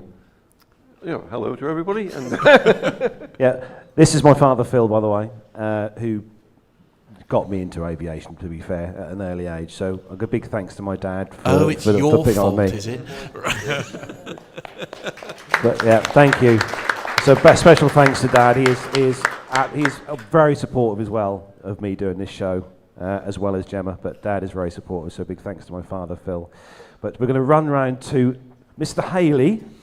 Oh. Graham, there he is. Graham, how are you? Good, thank you. Yourself? Oh, very well, 400 and all that. So, Graham, long-term listener? Far too long. Oh, jeez. Like many, I have Max Flight to blame, I think, for the start and everything. I found the Geeks many years ago. They mentioned some American podcast that had just hit 200 episodes, and it was a very good show where they'd all got drunk somewhere. So I thought I'd listen to that, and then they mentioned some people in that weird place over in Norfolk. Oh. So I was sceptical, but yeah, here we are, many episodes later. So you're not too far from here, are you, Graham? Not too far, about an hour west nowadays, over in Hampshire, working on a contract for the military. So he's a convert. He He started commercial, and now he's over in the military. Better add that story back in, Armando. And your favourite part of the show? The military segment. Hey, oh, blimey. Any lovers of commercial here? We're slowly taking over. And are you a tuning in visual viewer every Friday, or do you download the show? When I'm around on a Friday evening, yes. Normally while cooking, cleaning, and running around the house and running back to the chat room occasionally. But otherwise, I try and catch it in the car on the way to and from work. Ah, there we go. Quick, get the military on the way now. Yeah. Speed up. Thank you, Graham. Thanks for coming. Yeah, brilliant. Over to you, Nev. Yeah, thanks very much, Carlos. Tony, that was a surprise, wasn't it? So, when did you start listening to the show? It's been a few years now, maybe episode 50. It's been a long time, and it's grown over the years, and it's become a real good show, a real pleasure to listen to. And I'd like to thank you all for putting on this amazing show. Meetings like this are great, because with everything that's going on in the world at the moment, it's fantastic to meet up with people, and you get to meet like-minded people. We've all got a passion for aviation one way or another, and it's just really nice to meet. It's been a long time since we've had a big meet-up. That's very nice of you to say, Tony, and very well said. Thank you very much indeed. Yeah. It's fantastic. And just finally, around the corner here, I'm going to have a quick chat with Myla. How long have you been listening to the show for, Myla? Oh, it's been, I think just half a year before Duxford. The first time. No, not Duxford, Farnborough. So it's been years. Actually, Miami Rick introduced me to APG, and then I met Micah there in one of the chat rooms, and then it just kind of went from there. It's been years. So and do you enjoy the community, meeting people? Yes, I met Liz today for the first time. It's like, hello, you're here, wow. So I really love it. Like Tony said, it's so good to finally have something positive and like for the community to see each other and have a good time and yeah, absolutely fantastic, Myla. Well, thank you very much indeed. Thanks very much. I think that was one of my things actually when we did the 2016 was the first time that we sort of all had a bit of a gathering, and I think has he gone? Where is he? He was sat there, but it was entirely Stuart's fault that this whole thing started, wasn't it? Where we did this sort of big meet-up thing for the first time, and I must say my first memory was we were in I can't remember the name of the pub now, but we were all in this pub, weren't we, on the Friday night, and I could hear all these voices going on around me, and I could hear Jeff's voice, and I could hear Pip's voice, and I could hear all these voices that I'd listened to for ages, and I think, hang on a minute, they're all around me. This is very strange. This is very strange. I was in the same boat. I was a APG listener, and I got to meet these guys over at the our PTUK 200th before I was on the show. And for me, it was the same experience that everybody's having in the audience right now, is just putting the names to the faces, but weirdly enough, you feel like you know everybody, and everybody knows everything about you, and it was just the coolest thing to just show up to this random, and I was pretty nervous. I won't lie, I was pretty nervous going down to the 200th going, oh my gosh, is this going to be like my high school prom where I'm just going to sit in the corner and not talk to anybody? It turned out not to be that way, No. And we got to jump into the simulators, which was pretty cool. Which was also cool. Okay. Yeah, and for the record, Laura Davis in the chat room did notice that Nev did break out the muff. Of course, so absolutely. That was I had to have a bit of an outing. Our sixth member of the show. Yeah, right. Indeed. Anyway, we ought to do some of that military thing, hadn't we? Really? We've got listener videos. Oh, we've got listener videos. Oh, okay, all right. Oh, you're trying to sabotage myself. Okay, all right then. So we've just got one, I think, because the other one the other one, he's now here. I don't know. All right, let's play the one then. Okay, he says, I've lost it. Hang on. Sorry. There we go. So apologies from Dirk S. Hi, PTUK folks. Greetings from Germany. This is Dirk S. Speaking. Sorry that I cannot make it to the 400th in person because, as you know, BA is having its technical meltdown since yesterday, so my flight got cancelled. And there goes my travel plan.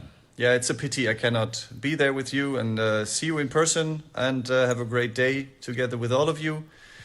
But that's the way it is, and I will definitely follow along on YouTube and see you in the YouTube chat room. So just wanted to say congratulations to 400 episodes, and have a great day, have a great show, and on to the next 400. See you there. Bye-bye. Hi guys, Carlos, Matt, Nev, Armando, and the ever mysterious producer John. Just wanted to say congratulations guys on 400 wonderful episodes. I really know and appreciate how much work you guys put into it every single week in, week out, without fail. It really is a tremendous effort, and I really do enjoy the podcast, each and every one of them. It keeps me in touch with the aviation world. So thanks ever so much. Looking forward to meeting and mingling with you all today and eating all the food. Here's to the next 400. Cheers, guys. There we are. Thank you, Pip, who is here now. Which is good. That was a damn good green screen there, Pip. Yeah, that was great green screen. Well, hey, Matt. Yes. Despite our best efforts, I think we've still got a little bit of time for the military. But I will say we're going to rush through the military because we have an awesome interview at the end of the show that I want to get to. So if you're ready, let's hit hit the button, yeah. Blast up bogeys 135, 50, Angel 16, heading 340. Okay. 100 bogeys.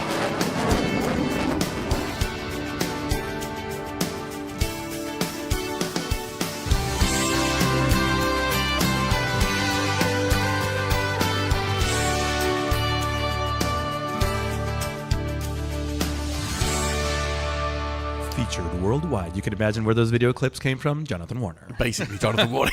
Absolutely. All right, this first story is from taskonpurpose.com. The Navy drops a hammer on 5 sailors accused of leaking that F-35 video that we all wanted to watch. So 4 enlisted sailors and 1 junior officer are now facing charges in the connection with the unauthorized release of that footage from the January crash of the F-35C Lightning off the deck of the USS Carl Vinson. Now, while that ship was operating in the South China Sea, obviously the Navy didn't want this video to get out that quickly. Following an investigation, the Navy has charged 1 senior chief petty officer, 3 chief petty officers, and 1 ensign with a failure to obey a lawful order under Article 92 of the Uniform Code of Military Justice. The Navy did not identify those sailors by name, but it did say that all 5 will remain on active duty. Now, this video, which appeared in early February, shows a cell phone recording footage from the aircraft carrier's pilot landing air television, as well as a view of the ship's deck during the crash. I think there was a second one that came out on Twitter that was filmed from the rear deck of that aircraft carrier. So as this F-35C, assigned to Strike Fighter Squadron 147, approaches the USS Carl Vinson, a voice can be heard shouting, wave off," before flames burst, and the jets strikes basically the deck in an unstable approach there. Aircraft skids across the length of the deck before crashing into the sea. Sailors, you can tell, are running across the deck, calling on the radio to recover the pilot, and the general alarm goes off on the aircraft carrier. So, of course, this crash remains under investigation. It'll probably take a year, probably 2 years for a final report to come out. This crash actually injured 7 sailors on the deck of the aircraft carrier, including the pilot. The Navy, as of today, still has yet to recover that aircraft out of the ocean. And that was another one. There was a couple social media pictures that came out of the jet floating in the sea. Those were also unauthorized, obviously. So a Navy commander, Zach Harrell, in a statement said recently, "We're grateful to the highly trained sailors aboard the USS Carl Vinson who immediately responded to ensure that the pilot was recovered from the water. All injured personnel were cared for, the flight deck was cleared and reset for operations. And after a short pause in accordance with safety procedures, a rapid response from the crew enabled flight operations to resume with minimal impact to mission requirements." And I think I saw somewhere it was within just a few hours that the aircraft carrier was back to fully operational. So while the pictures taken from the USS Carl Vinson showed this crash, F-35 in the water, that came out 4 days after that incident. No charges have been filed in connection with those images. Now, for this, there was actually the British F-35 that also crashed. That was an unauthorized video, and that individual was also disciplined by the military. And I kind of wanted to talk to Captain Nick about this one, because for us in the military, operational security was such a huge thing. And even just before the show, we dropped the one of the military stories that we dropped was about the situation in Ukraine. We're going to have a chance to talk about that over the next couple of shows, I'm sure. But social media and ADSB tracking and all those websites that are tracking those aircraft have really changed the game when it comes to military operational security. Back in the day, even, for me, it was 25 years ago now that I joined the military, and it was just a direct threat to your face from your commander saying, if you talk about this, anybody talks about it, anything before, during, or after this operation, it's the end of your career. So I wanted to talk to Captain Lick a little bit about his thoughts on social media, these images coming out, discipline, and about the airlines too, your career in the airlines. Did you have the same policies on social media and leaking information? It's a very good question, Armando. In the military, there's absolutely no question. You are a signatory of the Official Secrets Act, and keeping information about military equipment is a vital part of every military personnel's job. And the illegal release of information that might seem, well, it's fair enough because we're on the ship, we've all seen it. And I don't see a problem in showing my friends at home. Nobody is completely aware of what their video might reveal to a hostile force, particularly if it's of the latest equipment that's there. But everyone should know that that is a complete no-no. And we already know that faux pas have been revealed by serving personnel in war zones when their mobile phones have revealed their locations. They've perhaps texted home, just left their position trackers on. So nowadays, I suspect in all forces, their own phones will be confiscated when they're on active duty, so that they can't accidentally reveal information that would be vital and easily discovered by the opposing forces. Is it right? Absolutely yes. It is right that they should be held to a very high standard. It's the same standard or similar that you will get in your workplace, because your airline will have a policy concerning the release of information that goes on to social media about their operations that they don't want their competitors to know, or it may reveal a slightly different view that they would like to have their airline portrayed. Cabin crew having fun after a flight with no passengers on board, hiding in the lockers, the overhead bins, drinking the booze that's left over from a flight, this sort of thing, really sometimes doesn't portray an image of a really nicely well-run and sensible airline. So that sort of thing, you'll find yourself without a job if you're not careful. So if you are an employee with an airline, make sure you have read the policy that concerns social media, the photographs you take, and the videos you release. And in the most case, the airline will want a positive view of its workforce and the way it operates, and they will be very happy if you release that. But you release something that's a bit edgy, then that's going to go very badly for you. Yeah, and you guys on APG, you just talked about the pea prune story where pilots were voicing their concerns about their airline, and the airline was coming down on them. It was a Middle East airline. Every organization that I've worked for had similar social media regulations, and some of the comments in the chat room here, Laura Davis says she works in vehicle testing where it's supposed to be a job-ending offense if you take a video or leak any other information. Micah in the chat room you can ask face-to-face. He says, in past years, military service people have had limited access to back home. Have we gotten soft now? Should we be confiscating phones, cameras, and electronic devices? That's an interesting question, Mike. I had to actually face with that towards the later part of my 20-year career, right? When you go from being one of the troops to being in management, you're trying to manage that. And so having the technology to talk back home is a huge morale boost. it was never, we were never under the guise that those communications were not monitored. So even you talking to your family back home from a deployed location, whether it was Skype, FaceTime, I mean, it all started with just having telephone lines in the mid-90s. Having a telephone line back home was a huge morale boost.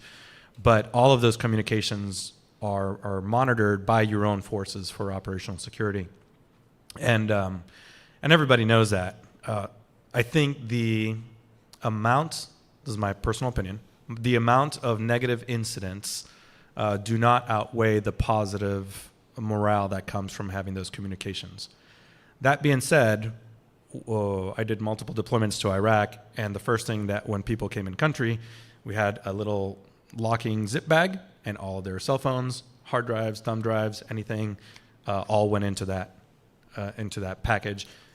Me as the senior leader in those deployed locations, sometimes in forward deployed locations, we considered Baghdad and Balad Air Base a major base, but if you're out in Tikrit, Mosul, in Iraq, for example, you wouldn't see that until your last day when you're getting on the rotator to come back home, is when we would give you your little baggie back, and it had I had the key to it, and it was stored in my safe in my office, so I made sure that nobody had access to that. So those times have changed, and even our best efforts as military leaders to ensure that there are no devices on the base, they still make it through.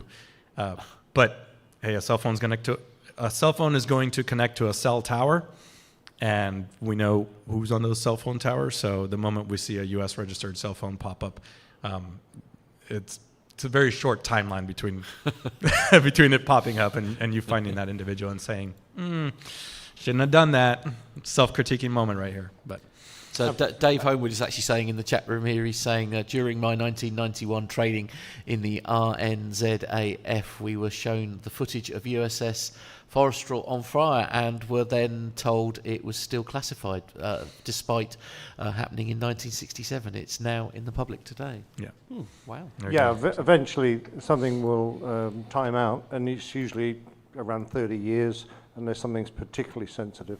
So yeah, I remember exactly the same, seeing that Forrestal fire, because it was a perfect example of how not to conduct an arming exercise. Well, it wasn't an exercise, it was war, so perhaps there's an excuse. But it was an appalling accident, and you learn a lot from seeing it, but it wasn't the sort of thing you really wanted the general public to have access to. Yeah, I bet. So the last story for the military. This comes to us from The Drive. Dramatic videos emerge online of Black Hawk helicopter crashing near Utah ski resort. The Utah National Guard confirmed that 2 UH-60 Black Hawk helicopters were involved in a crash in Snowbird, Utah, near the Snowbird ski resort, around 9:25 local time on February the 22nd. Fortunately, there were no injuries, no serious injuries reported. Multiple videos, though, have since surfaced of the dramatic mishap. Matt's playing them on the screen. Of 2 Black Hawks landing in close formation before they are enveloped in a cloud of snow and crashing. The incident occurred in an area known as Mineral Basin, a large bowl-shaped depression in the U.S. Forest Service land just outside of Snowbird. 3 hours after the crash, Utah National Guard confirmed the accident on Twitter, adding that both UH-60s were damaged in the crash and that the incident is currently under investigation. In a press conference held in Snowbird the afternoon of the incident, Utah National Guard's Aviation Public Affairs Officer Jared Jones said the aviation is an inherently dangerous business, and it was a blessing that everyone was okay. Jones said he's unaware of how many crew were on board each helicopter, but the standard crew consists of 3 to 4 personnel. Jones also said the Black Hawks were landing at an approved mountainous LZ, or landing zone, up in Snowbird, where they kicked up snow upon final approach. The aircraft probably lost sight of the ground, and Jones said that adding a piece of the main rotor blade from the lead helicopter broke off and struck the second as it was about to land. The second Black Hawk was still able to land successfully and Jones said it's unknown exactly how the rotor blade broke off during the landing, and that its investigation will likely be able to determine the cause. Jones also added the helicopters were far enough away from the skiers at Snowbird as to not pose any threat during the crash or the aftermath. To the knowledge, no fuel was also leaked, and Jones also said the aircraft are contained and there's personnel on site with the aircraft. The crew was able to join, or able to go on their own accord. Unfortunately, to take basic tram back down and get checked out by their medical folks at Snowbird. I like that last paragraph in there, that they basically crashed these two helicopters and then jumped on the ski gondola and just said, well, I guess this is the quickest way back down to civilization. So, this is an interesting story that Matt wasn't able to show the video of the actual mishap, but all you can see is a bunch of white snow.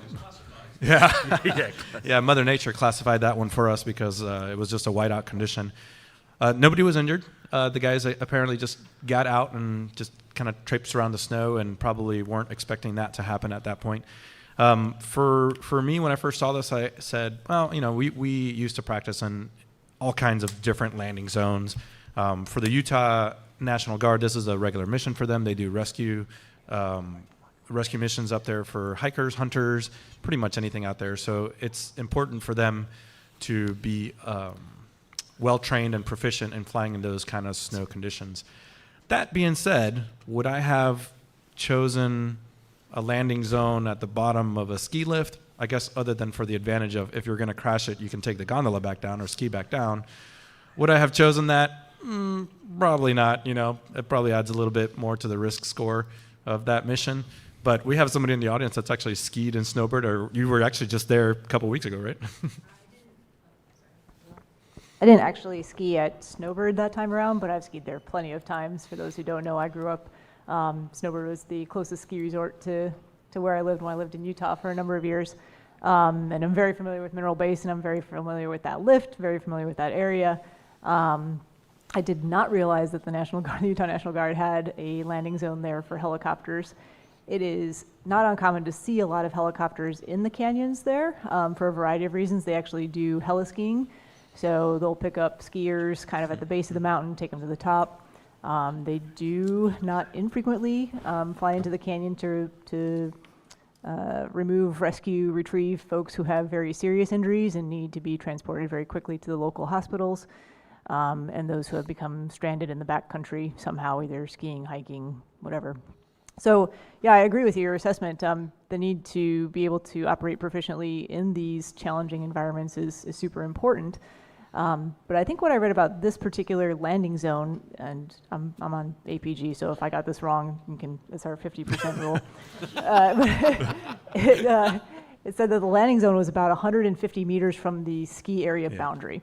So 150 meters is not terribly far, and if you actually look at the map, the chairlift the base of the chairlift is inset from that just a bit, probably another, I don't know, maybe, I'm not sure on the distance on that to be very honest, but there is a walkout area for folks who, Mineral Basin is this huge, wonderful back bowl area at Snowbird. It used to be very difficult to access. You had to actually do a bunch of hiking to get in there and then a bunch of hiking to get back out. So adding these chairlifts has opened up all of this wonderful terrain back there. But if you take some of the bowls kind of farther towards the edge of the resort, then you have to walk back up to this lift. And that walkout area is right along the boundary there. So that's 150 meters from where they're doing this training exercise. The day that they conducted this exercise, so the week that I was there, the resorts hadn't had new snow in, I don't know, a month. It was almost sad.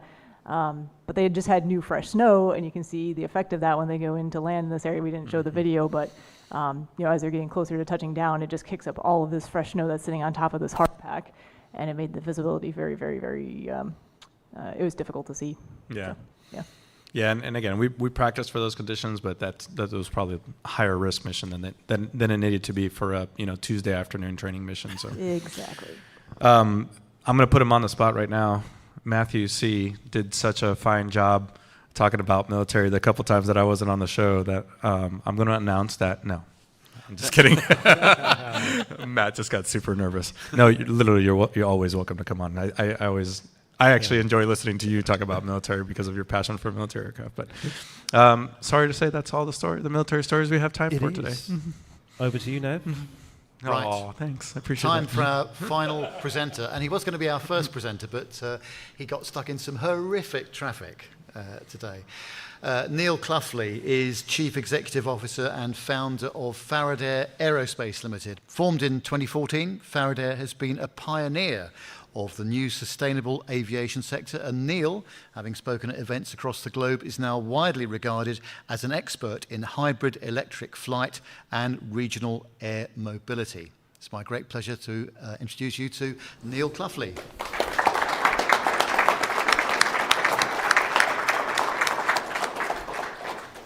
Well, good afternoon, everyone. Again, my apologies for being slightly late. The joys of the M25. Doesn't matter how many years you've lived here, you'll never catch that one on the right day. For me, great honour to be here. Obviously, for your 400th show, I greatly appreciate the opportunity to speak here. It's a big one for you guys. Congratulations for that. But also, more importantly, for coming home. This is my hometown. So I'm a Weybridge lad, born and bred. And so I now live, obviously, in Cambridge at Duxford. But for me, this place is very special because I actually used to organise the motorsport days here. So the last competitive event on the banking I organised was a demonstration rally. And then when I lived in America for 4 years in San Francisco and I came back, I was one of their advanced instructors over at MB World. So I used to do the silly silver arrows display, burning tyres and all that sort of nonsense. So about 4 miles to the gallon on a C63 Mercedes, taking a brand new set of Pirellis from pristine to canvas in about 10 minutes. So much fun. From that, I decided we should do things more sustainably. It's a better way to do things at that point. And so I had a sweat on, obviously, getting here to get here on time. And then when you're a gentleman of a certain age and you start hearing things about probes and insertions and inspections, you get sweats on for a whole different reason. So thanks for that. That brings back my appointment I've got to have with my doctor at some point soon. Anyway, so what are we here to talk about? We spoke on the show about what we're doing. We're doing a sustainable aircraft program. I spent many years in the commercial aviation market. So owning, leasing, managing commercial jets. And it was really from that we decided we could do something different. The regional market is still not delivering everything that it should be able to deliver. Why is that? Well, there's 3 fundamental problems. Number 1 is cost of operations. Number 2 is noise. And number 3 was always going to be emissions. If we are on the growth curve that we're predicting for commercial aviation, then obviously the more that you're putting into the sky, the more sensitive we've got to become. Now, granted, we're only about 2% of the global emissions, and aviation does get it far more than it probably deserves. However, the aviation community and the industry actually is one of the most reactive industries. It is improving. We've just spoken about the NEO and things like that. The fuel burn rates are coming down, which is changing the dynamic of the industry. But it's still bizarre that you can't fly from Duxford, as I am at the moment, down here. I could have parked into Fair Oaks and then jumped on an Uber in here and it would have been no problem at all. But yeah, we haven't got that. So we decided we were going to do something different.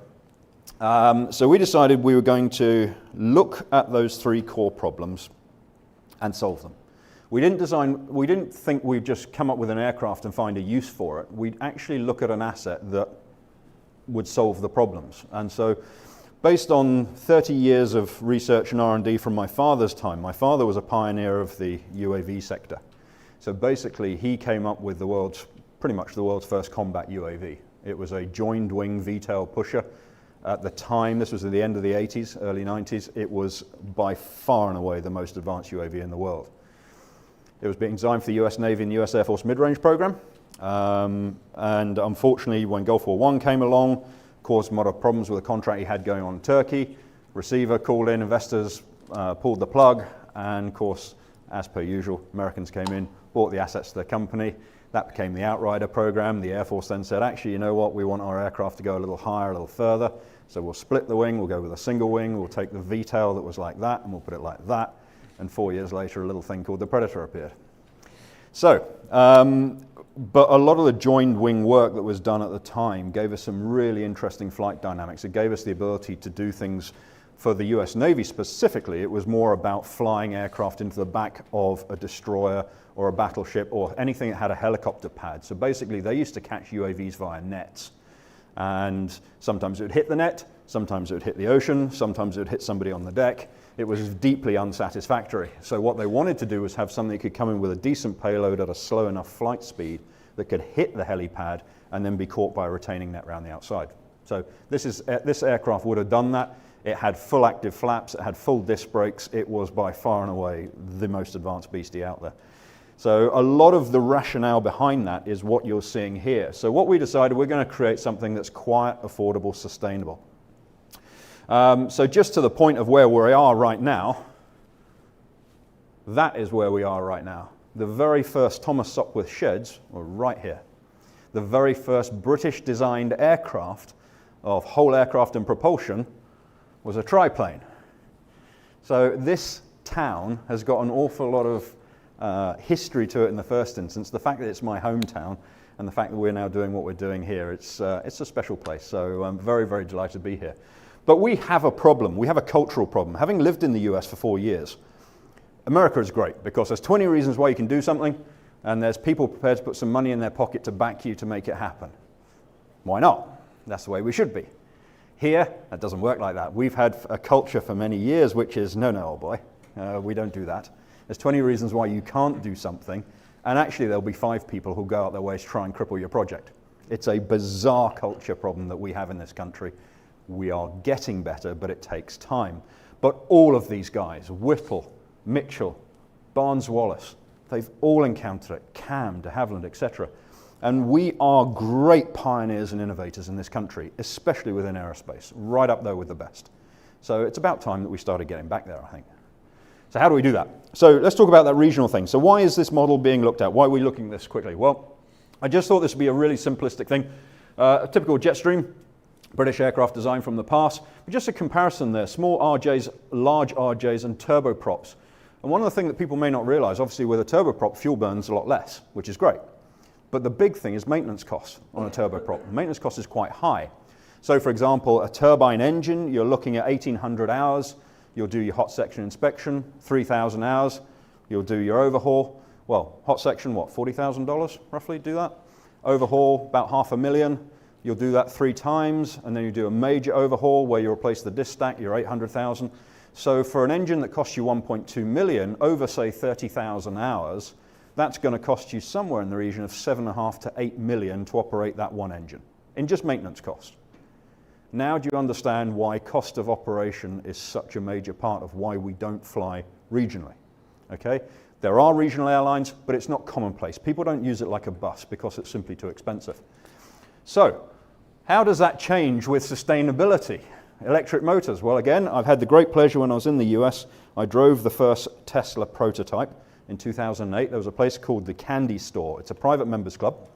It is a blacked out windowed building, and in there is a lot of automotive exotica owned by some very wealthy people. A friend of mine has, I think it's Lauda's championship winning Ferrari. There's a Red 5 Mansell Williams in there. The car that took Al Capone to Alcatraz and all that sort of stuff. There's some really amazing cars. So we drove this little roadster, and I was blown away. Quite incredible, even back then. That particular car, we now believe, is the one that is bouncing off the asteroids in the space, because I think that was the first prototype that he then launched. So that's kind of cool. It was in better shape when I drove it than it is now. So let's talk about electric motors. Why is that relevant? Go back to that window, 30,000 hours. With an electric motor, you will not touch it. We won't crack the case on that motor for 30,000 hours. One single moving part. That is a huge cost saving. That's a massive cost saving when you're timesing it by 2 on a twin turboprop asset. But of course, how do you power it? We're not in the land of milk and honey. There are no unicorns. There's no fluffy pink pandas running around. So there is a real challenge on how you power electric motors. Now, some people think we're going to have all electric aircraft and it's all going to be great and it's going to be happening next year or 2 years' time. No, it's not. Nonsense. And the reason why it's nonsense is very simple. Lithium-ion batteries. There is currently only one lithium-ion battery set up in commercial aviation in use today. What is that? Most of you pilots should know. Got really hot one point, very publicly, 787, absolutely. Now, the great thing about the 787 thing is obviously that is now solved. The problems they have with that are now, those batteries are contained within an armoured box. So have we solved the thermal management problem of these batteries? The answer you will get is the box does its job really well. Oops. Okay. That's not that true, but it does do its job very well. And the fact of the matter is that with thermal management, if you have got an issue where you may have a chance of something going thermal, you have a major problem. When you look at some of these electrical fires and some of the batteries, you could use 3,000 gallons of water trying to put this thing out. And then it can relight itself again 4 weeks later. It's a real problem. And so for that very reason, the fact that the FAA at the moment are 60% through the regulation writing process, they've still got another 40% to do. The fact that we cannot put an asset into the sky that's carrying people with the chance that something may go thermal means that we're a little way off that yet. And if nothing else, even if you get the smoke, if you're in a car and you have that problem, you pull over at the side road, you get out, you watch the smoke, you watch it burn, and that's it. Okay, inconvenient. 10,000 feet at the time, not so easy. And that's if everybody hasn't been knocked out by the smoke and everything. So that's why it's a little way away. So we decided to go hybrid. We decided that it would make more sense to use something that was tried, tested, an APU. Use that as a turbo generator. Use it on a set efficient setting where you just turn it on, it burns at the most efficient fuel rate we can, and it then provides the electrical power to the electric motors. That was the vision that we came up with, mated it with a design of an aircraft that would do something different. So again, a lot of people would say, 3 wings, box wing, nonsense, blah, blah, blah, drag. Yeah, had it all over the last 8 years. The fact of the matter is, when we went to Cranfield University in, what was it, 2015, I said, if this doesn't work, I walk away from this project. Quite happy to. But I think it does. They ran against 6 different configurations, came back. Firstly, they said, yes, we do think you're mad. We gave up 3 wings 100 years ago. This is nonsense.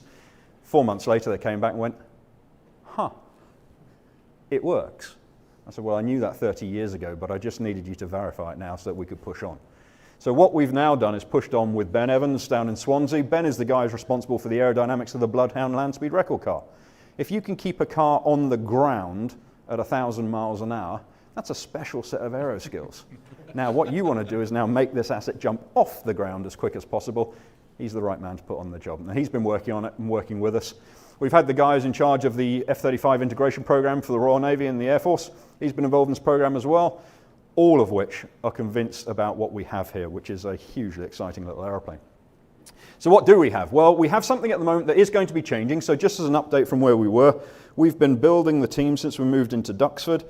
We've been getting the funding. So not only have we had to fight a pandemic, we fought a pandemic which has destroyed an industry in a country that just doesn't back its innovators. And we're still here, we're still attracting funding, we're growing the team, and we're pushing forward. There's some stuff coming which I can't talk to you about now. It will come. Very exciting, very exciting.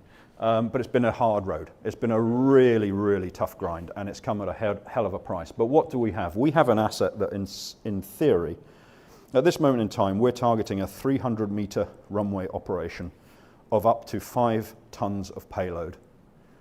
And that can quick change from passenger to cargo in a 15-minute window. So 6, 6, and 6 palletized seating. And so you can fly passengers during the day, take the seats out, fly cargo during the night, do it quietly, do it affordably, do it sustainably. What does that mean in reality? It means that we can now start to put some of these dents into some of these core targets. So we're going to be noise reduction because we're using a ducted fan configuration rather than open prop architecture. We're looking at hybrid electric propulsion, better economics versus existing assets. We're looking at a low-risk certifiable design. We're not talking about eVTOLs and tilting rotors and doing all sorts of funky things. This is a standard Part 23 aeroplane.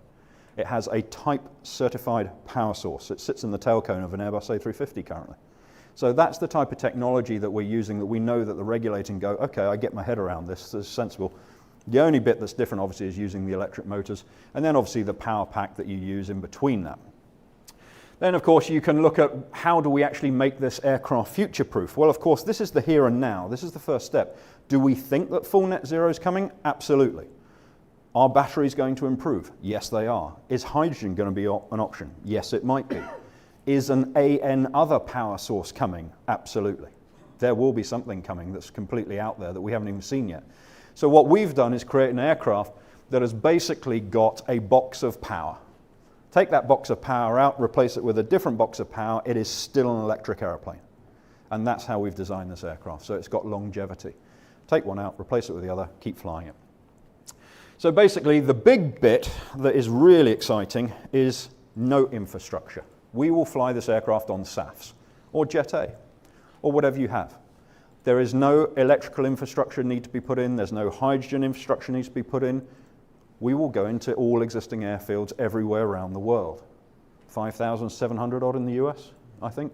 500 with scheduled services. That's a lot of people who don't have scheduled air service. Then you look at India, Africa, Asia. You go in somewhere like Malaysia and you've got a town somewhere. In order to put the road infrastructure to connect that town with a major city is massively expensive. Or you can put in a 500-meter strip and have that link it to the city. So that was why we came up with the idea that we did for the aircraft and why we're working down this route. Obviously, Honeywell, major partners. I'm going to touch on this quickly because I'm thinking time, I'm going to run into this. So basically, we're talking about regional mobility of people, of cargo, special mission, and firefighting. Again, from having been in California, understanding how devastating wildfires are. Just as a comparison, I think it's something like 950 million carbon tons every year for commercial aviation. No, 900 million carbon tons for aviation, 950 million carbon tons from wildfires around the world in the same given year. It's a massive problem. So whilst we're battering aviation to do better, we also need to start putting out fires better. So firefighting and doing that far more proactively rather than reactionary is something we think is really useful by having assets that can carry a heavy payload near the location and hit something in its infancy. That's a whole different exciting topic. So let me give you an example of what we're talking about. Why does this actually make sense? Well, if you look at a rail trip between London and Manchester, it's about 160 miles. You're looking at about 124 miles an hour if you're lucky. Journey time about 2 hours 10 minutes on average. Peak single ticket time 33 quid for a single way, and then 163 first class if you want to be a little comfier. What we're saying is let's do that 160 miles in 230 miles an hour in 41 minutes at 25 quid each way. Wow. I put that on the ramp tomorrow, I fill every seat. Absolutely fill every seat. That's why this makes sense. Because ordinary people, not the top 1%, ordinary people can start to use this like a bus. That's what this is all about. You can now start linking communities. You can start letting people live where they want. If they can commute from Manchester to London in 40 minutes, they can work in London and live in Manchester. Do you understand the price difference of housing in Manchester to London? It's massive. So these are some of the reasons why we do what we're doing. And this is why when we first started back in 2014, we were talking about regional air transportation, which now everybody talks about regional air mobility, because it is so important. This is the one that we have to crack. And if we get it right, it's superb. Now, you hear a lot about net zero, all very exciting. Is it possible today? What can we do? Well, I've touched on it a little bit already. Energy density too low, high technology risk with the batteries at the moment. Despite what people say, there's a long way to go yet on some of that stuff. The big thing is the infrastructure spend. If you're to go to those 5,700 US airfields, and you can say to them, we've got this wonderful new airplane, which is great, and it's going to do X, Y, and Z, but we need you to spend this to put in that infrastructure. I can tell you now, most of those airfield owners go, well, that's nice. Thanks, but no. If you want that, you can bring the infrastructure and you can pay for it, but we're not touching that. That's a problem. That's a cost increase. Let's just talk about an all-electric airplane for a second. If you use a wing and tube design, you're going to have to now lift an awful lot of mass and weight because batteries obviously are heavy. They don't get lighter the further you fly, which means you're landing at the same weight you took off with. Well, that's a problem, because now we've got an asset which means that with a wing and tube design, we've got to have more electric motors to pick this thing up and put it in the sky. That means more propellers. That's propeller maintenance. That means more mounting points. That means increased weight. You put that weight into the runway, that means more wear on your tires, more wear on your brake disc, more wear on your landing gear. These are cost increases, not cost decreases. So whenever you hear all the great stories about everything that's possible, you don't often hear some of the major, major challenges that come with it. They will get there, they will get solved, but right here, right now, there's an awful lot of, shall we say, wishful thinking being peddled by many. So Basically, if you have a look at this is one of the other concepts that the aircraft is going to be used for, is obviously 300 meters. Do you remember I said we're going to operate off 300 meters? Just so happens to be the same length of the deck of our new Queen Elizabeth aircraft carriers. I'm not going to say much more than that. But we started in 2014, design concept 2015, came through program growth 2018. 2022, we're hoping to complete the preliminary design optimization of the aircraft. So what that means is what you're seeing there is going to tweak and change somewhat. We hope to complete that within the next 6 months, and that will give us a definitive flight envelope then of what the aircraft will do. And we'll be able to share that with you and talk to you about that.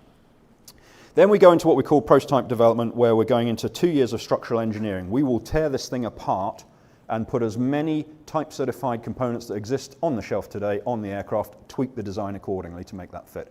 Landing gear, brakes, flap actuators, fuel tanks, etc. Once that's done, we freeze the blueprint, ready for the prototype to begin its first flight testing. That's realistically now going to bump into 2025, and then 2 years of Part 23 commuter category certification. So in-service operations somewhere around about 2027. That is the target, and we are going to have to go some to do that. So whenever you hear anybody saying we're going to have full electric type certified operations by 2023, 24, if you hear anybody say that, or if you hear anybody say that we're using automotive battery technology in our car, in our aeroplane, take a very large pinch of salt with anything that they say.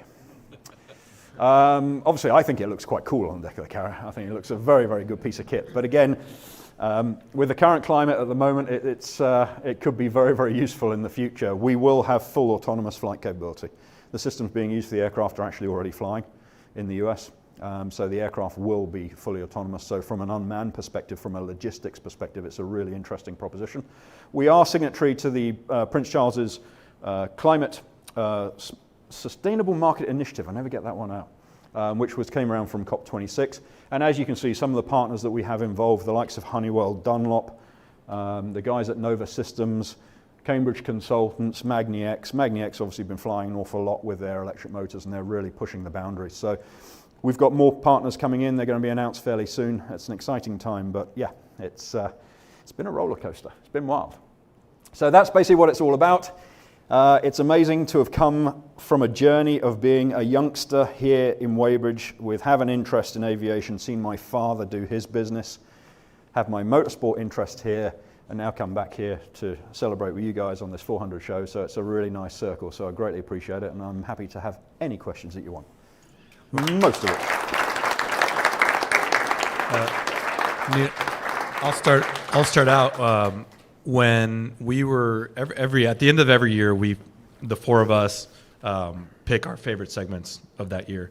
And for 2020, I can't believe it was 2020 that we had you on the show, but I think we had to fight for who had the Faraday segment as their favorite segment of 2020, because the passion that you bring to this and your company and your team bring to aviation is refreshing.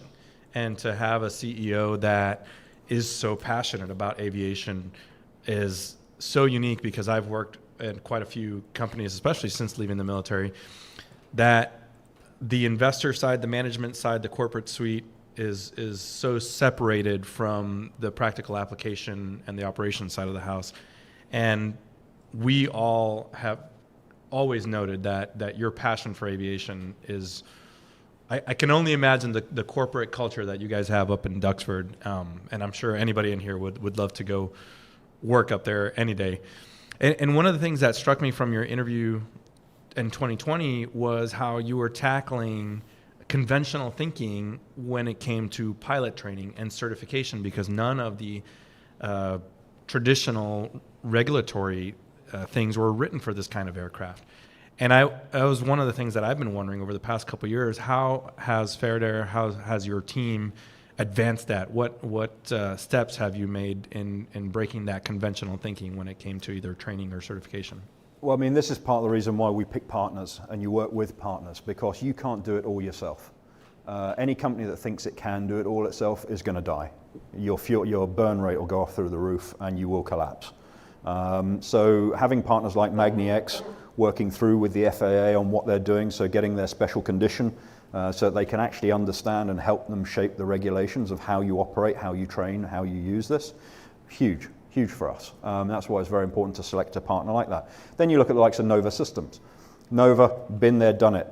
type certifying, checking, going through that entire test and evaluation process, getting them involved early is really important, because if you've got a clean sheet design aeroplane and you're trying to talk to people about what it is that you want to do, get these experts involved in early, because you could go down a whole cul-de-sac and design something, stick it on the ramp, and then they go, that looks lovely. The problem is that and that means that you need to go away now for 3 years and spend another 200 million. Well, that's idiotic. That's just dumb. So why not bring the guys in right now and say, look, we want you involved in this entire process as we go down, and as part of that training as well. So we are digital twinning a lot of what we're going to be doing. So we will be flying missions with this aircraft long before the actual real aircraft flies. And that's a really important part of this thing, is we will take the data that we're doing with our design concept, get that verified, full flight fidelity model, do wind tunnel testing, and then we can stick that into the simulator and basically pre-plug that in and say, right, now fly it. See how this actually works, how it feels. What are some of the constraints? What are some of the issues around it? So all of that is just an ongoing process. It's frustrating that much of that should have happened already. We should have done this years ago. But because funding has been such a challenge, we can blow 58 million with the tier 1 primes on a project called EFAN-X that last year gets just blown out of the water saying, oh, sorry, that didn't work. Really? What, bolting an electric motor to the wing of a 146 with a cabin full of batteries and generators, you've suddenly discovered that that might not work as a sensible idea. Well, that's taxpayers' money you just ploughed into that, and you've delivered nothing. We've got an electric world speed record aeroplane at 8 million that basically has flown slower than a Spitfire. Great, fantastic. What has it actually delivered the taxpayer? Nothing. That's the problem. So we, again, we're a real champion on the fact that the way that we do innovation funding in this country has got to change. Americans have got this. They go, you know what, we'll back 20 projects. 18 of them will fail. We accept that. 2 of them are going to hit big. Those 2 will pay for everything else. That is the difference. And if you start a company with people who've got commercial aerospace experience, who actually understand the market, they understand why they're doing it, and the things that you've got to solve in order to make it successful, why aren't you going to have a chance of success at that? Yet you can take guys who come off Wall Street 2 years into the sector, don't know anything, here's a whole ton of hundreds of millions, and you're going to create an eVTOL that's going to fly 10,000 modules around through the... All right, we'll see how that pans out. I know that this is a sensible platform. It's a sensible approach. Regional air mobility, the movement of people and cargo, is a sensible idea. We've got the technologies now, we just need to make it work. So it'll be an interesting few years ahead of us. Brilliant. We've got some questions. I think Matt's got a question. Oh, sorry. Matt's our roamer. Beg your pardon. He's the mic man. Micah. As most of you know here, the whole sustainable, I don't know if you were here at the beginning when we talked about the hydrogen in the A380 that they're going to be testing, and I don't know if you were here and heard me comment on that. As most of you know, I find all the sustainable fuel aviation stuff a bunch of bunk. I've been following it for years. I've written pieces about it, and it all seems to be a bunch of garbage. You're the first presentation, the second time I've seen you speak, that makes any sense, and is workable, and is quite possible, and might really happen that I believe in. And I just wanted to say thank you for being sensible, because there is so much ridiculousness and silliness out there from people that don't understand Newton's first law of there is no free lunch. Absolutely. And I hope we can talk a little bit later. Absolutely, be delighted to. No, the hydrogen thing's an interesting one. If you use green hydrogen, yeah, it makes a ton of sense. If you can have green hydrogen, that's fantastic. Green hydrogen is prohibitively expensive to produce for mass transport. Unless we suddenly come up with a brand new way of creating hydrogen that is significantly cheaper, it's a non-starter. Which means that what we're using is blue, which used to be known as grey hydrogen. Anybody see the problem with that? If you're creating fossil fuel energy to create a fuel that you then stick out the tailpipe going, look how clean this is. Yeah, but how did you create it? We're not talking about that. Well, then it's not clean, is it? And then you go to the extreme of saying, we're going to demonstrate a hydrogen engine and we're going to stick it on an aircraft that's got 4 whacking great Jet A powered engines. The not really the most sustainable platform. I remember when the Honeywell 757, they used to bolt things on and other things. There are other aircraft you might have used, really, an A380. But yeah, because why? You've got 2 decks there. You can fill 1 deck with hydrogen tanks and everything else. I mean, we've seen here in the UK, there was supposedly the first commercial grade hydrogen flight. Really? Don't think that quite happened. And that's been found out by a journalist, because actually it wasn't the first commercial grade hydrogen flight, because the system didn't work. They bought in a 100 kilowatt fuel cell from Sweden. That meant that they were 150 kilowatts light of power to fly that airplane. So it actually flew on predominantly battery power, and yet the world and the government is saying, look at this wonderful hydrogen flight. Well, I'm sorry, but that's incorrect. That's not what happened. And then when they did try and fly it, they had what they called an off-field landing. Except that off-field landing went through a ditch, ripped the wing off, ripped the tailplane off, and broke the airplane in two, writing off their second airframe. 2 months, 3 months later, they turn around and go, we have successfully completed our 250 kilowatt flight test system and our demonstration. We're now going to build a 19-seat airplane with this power pack. At what point do people start going, hang on, you binned your aircraft through a hedge and it is now subject of an AAIB crash investigation report? It says engine failure as the title.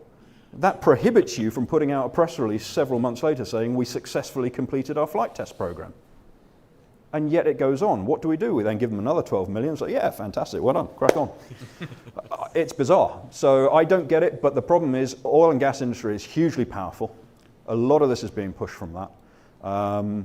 Technology will improve. Of that, there is no doubt. Anybody who says that it won't doesn't understand how technology leaps. Just seeing what we've seen in automotive on battery technology, it will come. There are new types of batteries being produced all the time now, and we're looking at some really interesting tech which will solve the thermal management issue of batteries, but it's got a way to go. But it will get there, but what we've got to be is sensible, and that's what we've based our business model on. Also makes a lot of money as well. It's economically sensible as well.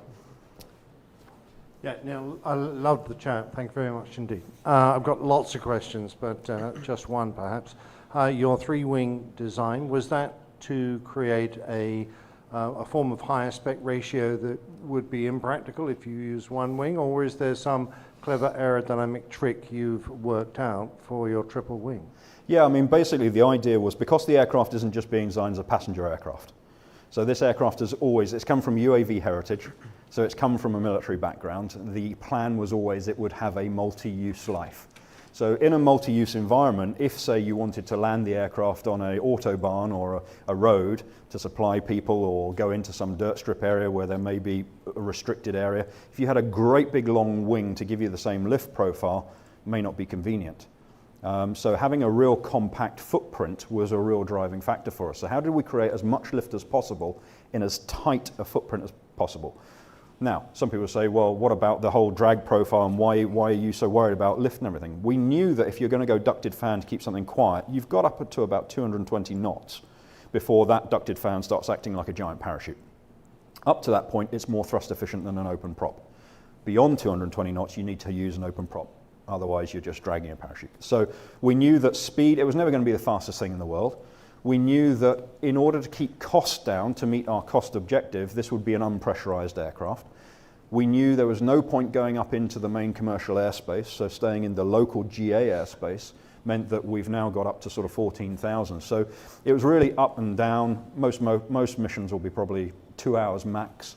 Probably most will be an hour or just under an hour. So the ability for the aircraft to do that up and down meant that if we had this huge lift profile, we want to get this thing off the ground quickly. If we're using any form of battery, if we're doing any form of thrust, we need as little to keep it in the air as possible. So if it's got this massive lift profile, it doesn't require that much thrusting to put it through the air. But then you think about, how do we get it in the air? Now you think about how an aircraft works. It's a lump of lead or metal sitting there, and you're going to shove it down the runway until it gets to a speed that it creates enough lift that it jumps off the ground. Now combine your electric motors with instantaneous torque.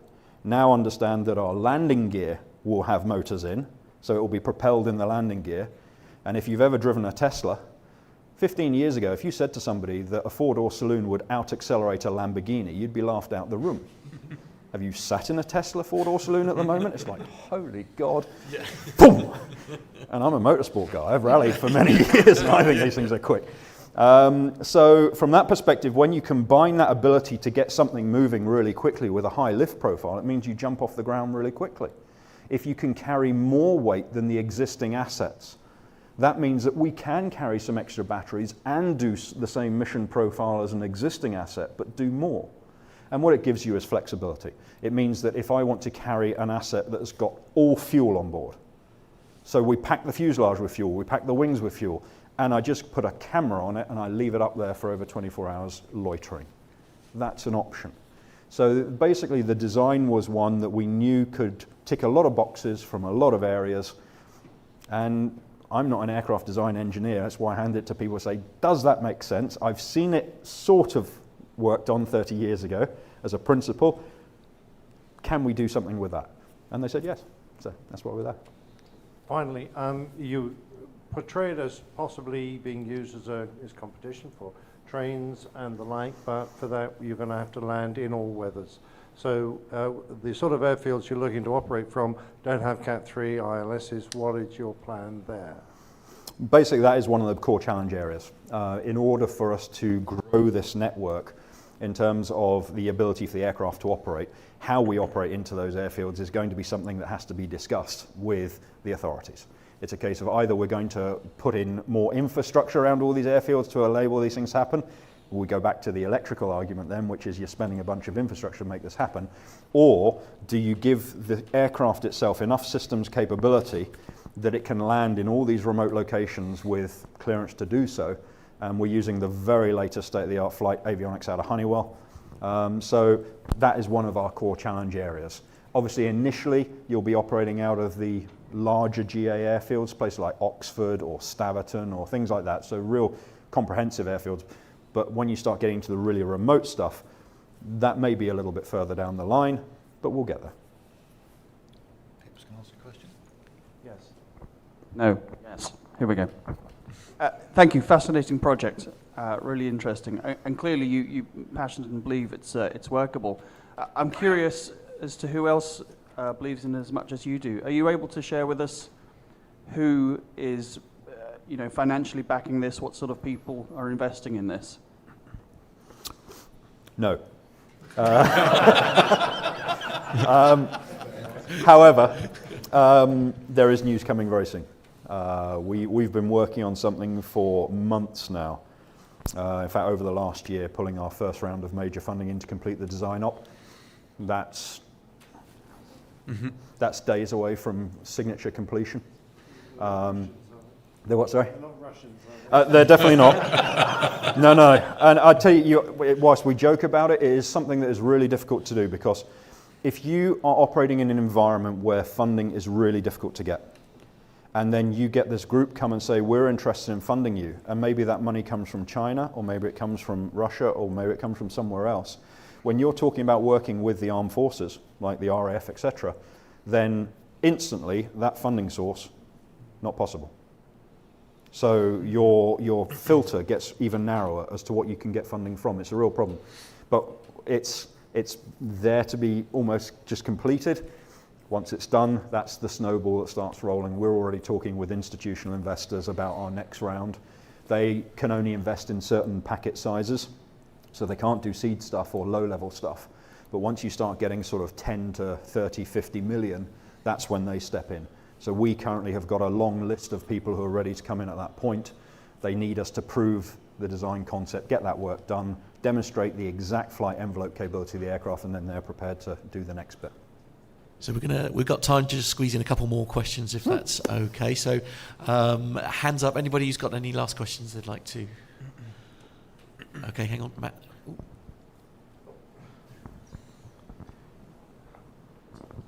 It's on. Can you hear me? Yeah. You kind of touched on it, but I was curious to know what sort of pain you felt from lobbyists, like your project lobbyists. Certain lobbyists have tried to kill this project for the last 5 years. And one question which is a bit more simple. How many seats were you looking at? 18. I mean, it could be a 19-seat aeroplane. The commuter category is up to the 19-seat size. So we say 18 because it's 6, 6, and 6 palletized. So you can do 3 LD3 containers or those pallets. You could make it a 19-seater if you just want to make it a pure PAX aircraft. But yeah, that's the size. But it is a challenge because when you encounter civil servants who don't have a single day's worth of aerospace experience between them, they will go to the de facto decision-making process of, if I make no decision, it cannot be the wrong decision, number one. That's a win. If I have to make a decision, I'll give it to a 50 billion market cap company because how can they be wrong? They must know their industry. Or I could give the money to this innovative startup where it's much riskier. There's a higher risk profile here. It's a smaller company. They're doing something very big and bold and innovative.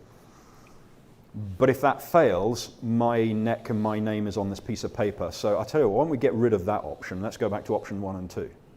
That's the real challenge that you have.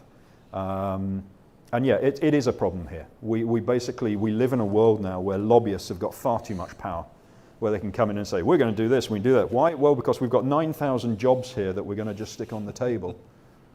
That if you don't give us this money, we're going to sack them. Well, we can't afford to keep them. They don't actually say they'll sack them. But it's basically, you know exactly what it is. It's give me this money or this. That's a problem. That isn't right. And what we should be doing, and what the American big primes do much better, is they support their startup infrastructure. Why? Because they're sensible.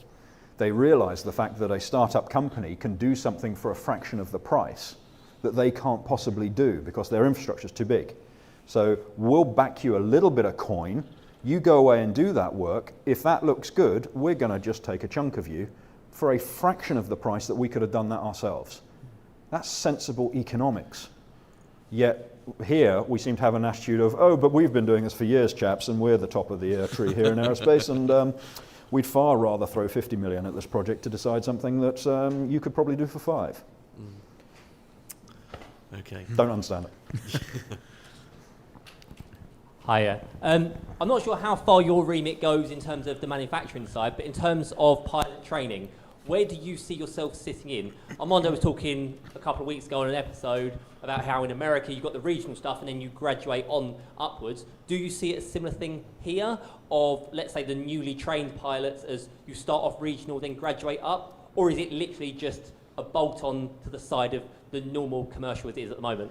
I mean, obviously, it will be fitting the normal commercial training profile. But I mean, from an operational perspective, I can see something that's just logical to me, which is if we can be certified for single pilot operation, which is what we're planning to do, then you can imagine your training pilot sitting in the other seat and basically seeing a real-time live training op as the aircraft's being used. And granted, they may have to open the door for people and make sure everybody gets into their seats properly. That might upset a few pilots, but the principle is they're getting on-job training in addition to their main flight training, so they can actually see on the exact real-time basis. And I think that's great. I mean, I think that there's a real opportunity there for you're going to be getting their wings flying much quicker, you're going to get their experience of these operations going much quicker. They're going to be at the tip of the spear for all these sustainable technologies, these new pilots coming in, because they're going to get to understand how you operate them to the best way, etc. And so from that perspective, yeah, I mean, it just makes a ton of sense. We are looking and working with a bunch of training agencies that are looking at this exact subject right now, because it's an interesting one, because if you've learned to fly on a basic aeroplane with piston engine, etc., you get to learn the manual as it's written standard. Now you get an aeroplane where you push a button and it goes, whee! And that's it. I mean, it's like, okay, that's not quite how normal aircraft works. So you can learn the basics of how to fly on maybe an electric aeroplane, but in everything you're going to need to learn from a commercial aircraft perspective, we may not quite have all those features on board the airplane because it's so simple. I mean, it's literally one moving part, there's the stick, and off you go. They've been saying that for years with the Airbus, though, isn't it? Don't you just press a button and it takes off? I'm not saying anything. But yeah, I mean, in all honesty, it's an evolving sphere right now. I think that an awful lot of this stuff is going to help shape what we do for the future, and we're excited to be part of this. I mean, it's just part and parcel of it. Hi, Neil. Thanks very much. Really enjoyed that presentation. Fundamentally, how do you think you're going to sell this to the general public and give them confidence? Do you think price is enough? I mean, I know where I work, there's seasoned travellers that fly all around the world, but still elect not to get on a regional turboprop, and they're seasoned travellers. So Do you think the confidence is a big hurdle to overcome? That's exactly why I didn't want it to look like a prop. It looks like a jet. And when we're finished with it, it'll look even more like a jet. Most people will look at this like a jet. It will look modern. We will be able to demonstrate to them for a long period of time how and why this thing works. They will be able to experience the fact that if they live anywhere near it, they don't hear it, so they won't get upset about people using it. That's the biggest thing. You hear all the complaints about helicopters in private flight over somewhere like London. It's outrageous, the noise is disgusting. I guarantee you if those people had the money and they had their own helicopter, they'd be using it. And that's the problem. Envy is a real determining factor as to whether somebody objects to something or not. The actual flight experience is going to be something else. That we're going to have to prove that you can get on this thing, and the fact that everything that makes the pushing is way back there, it's actually going to be a lovely environment to be on board. You're not going to have these engines sitting here whirling away next to you. So once we start demonstrating the aircraft flying and people experience that, and we're going to invite people obviously at some point once we have the clearance to do so, to come and experience the aircraft, then yeah, price is the driver, price is king, because everybody will spend 10 quid on a sample fare to go and do something, and they'll go, actually, you know what, this is quite comfy, this is quite convenient. So yeah. Fantastic. Well, we could talk to Neil and ask him questions all afternoon, but you can do that later on. Absolutely. Over at the Brooklands Hotel, over a glass of wine or beer or something like that. So I'd just like to thank Neil very much indeed for his presentation today. Thank you, guys.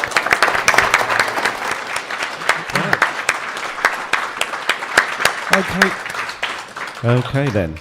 Right, that's where we are going to wrap up episode 400 of the Plane Talking UK podcast. Big thanks to everyone who has joined us here at the Brooklands Aviation Museum today, and for bearing with the chilly conditions in here today.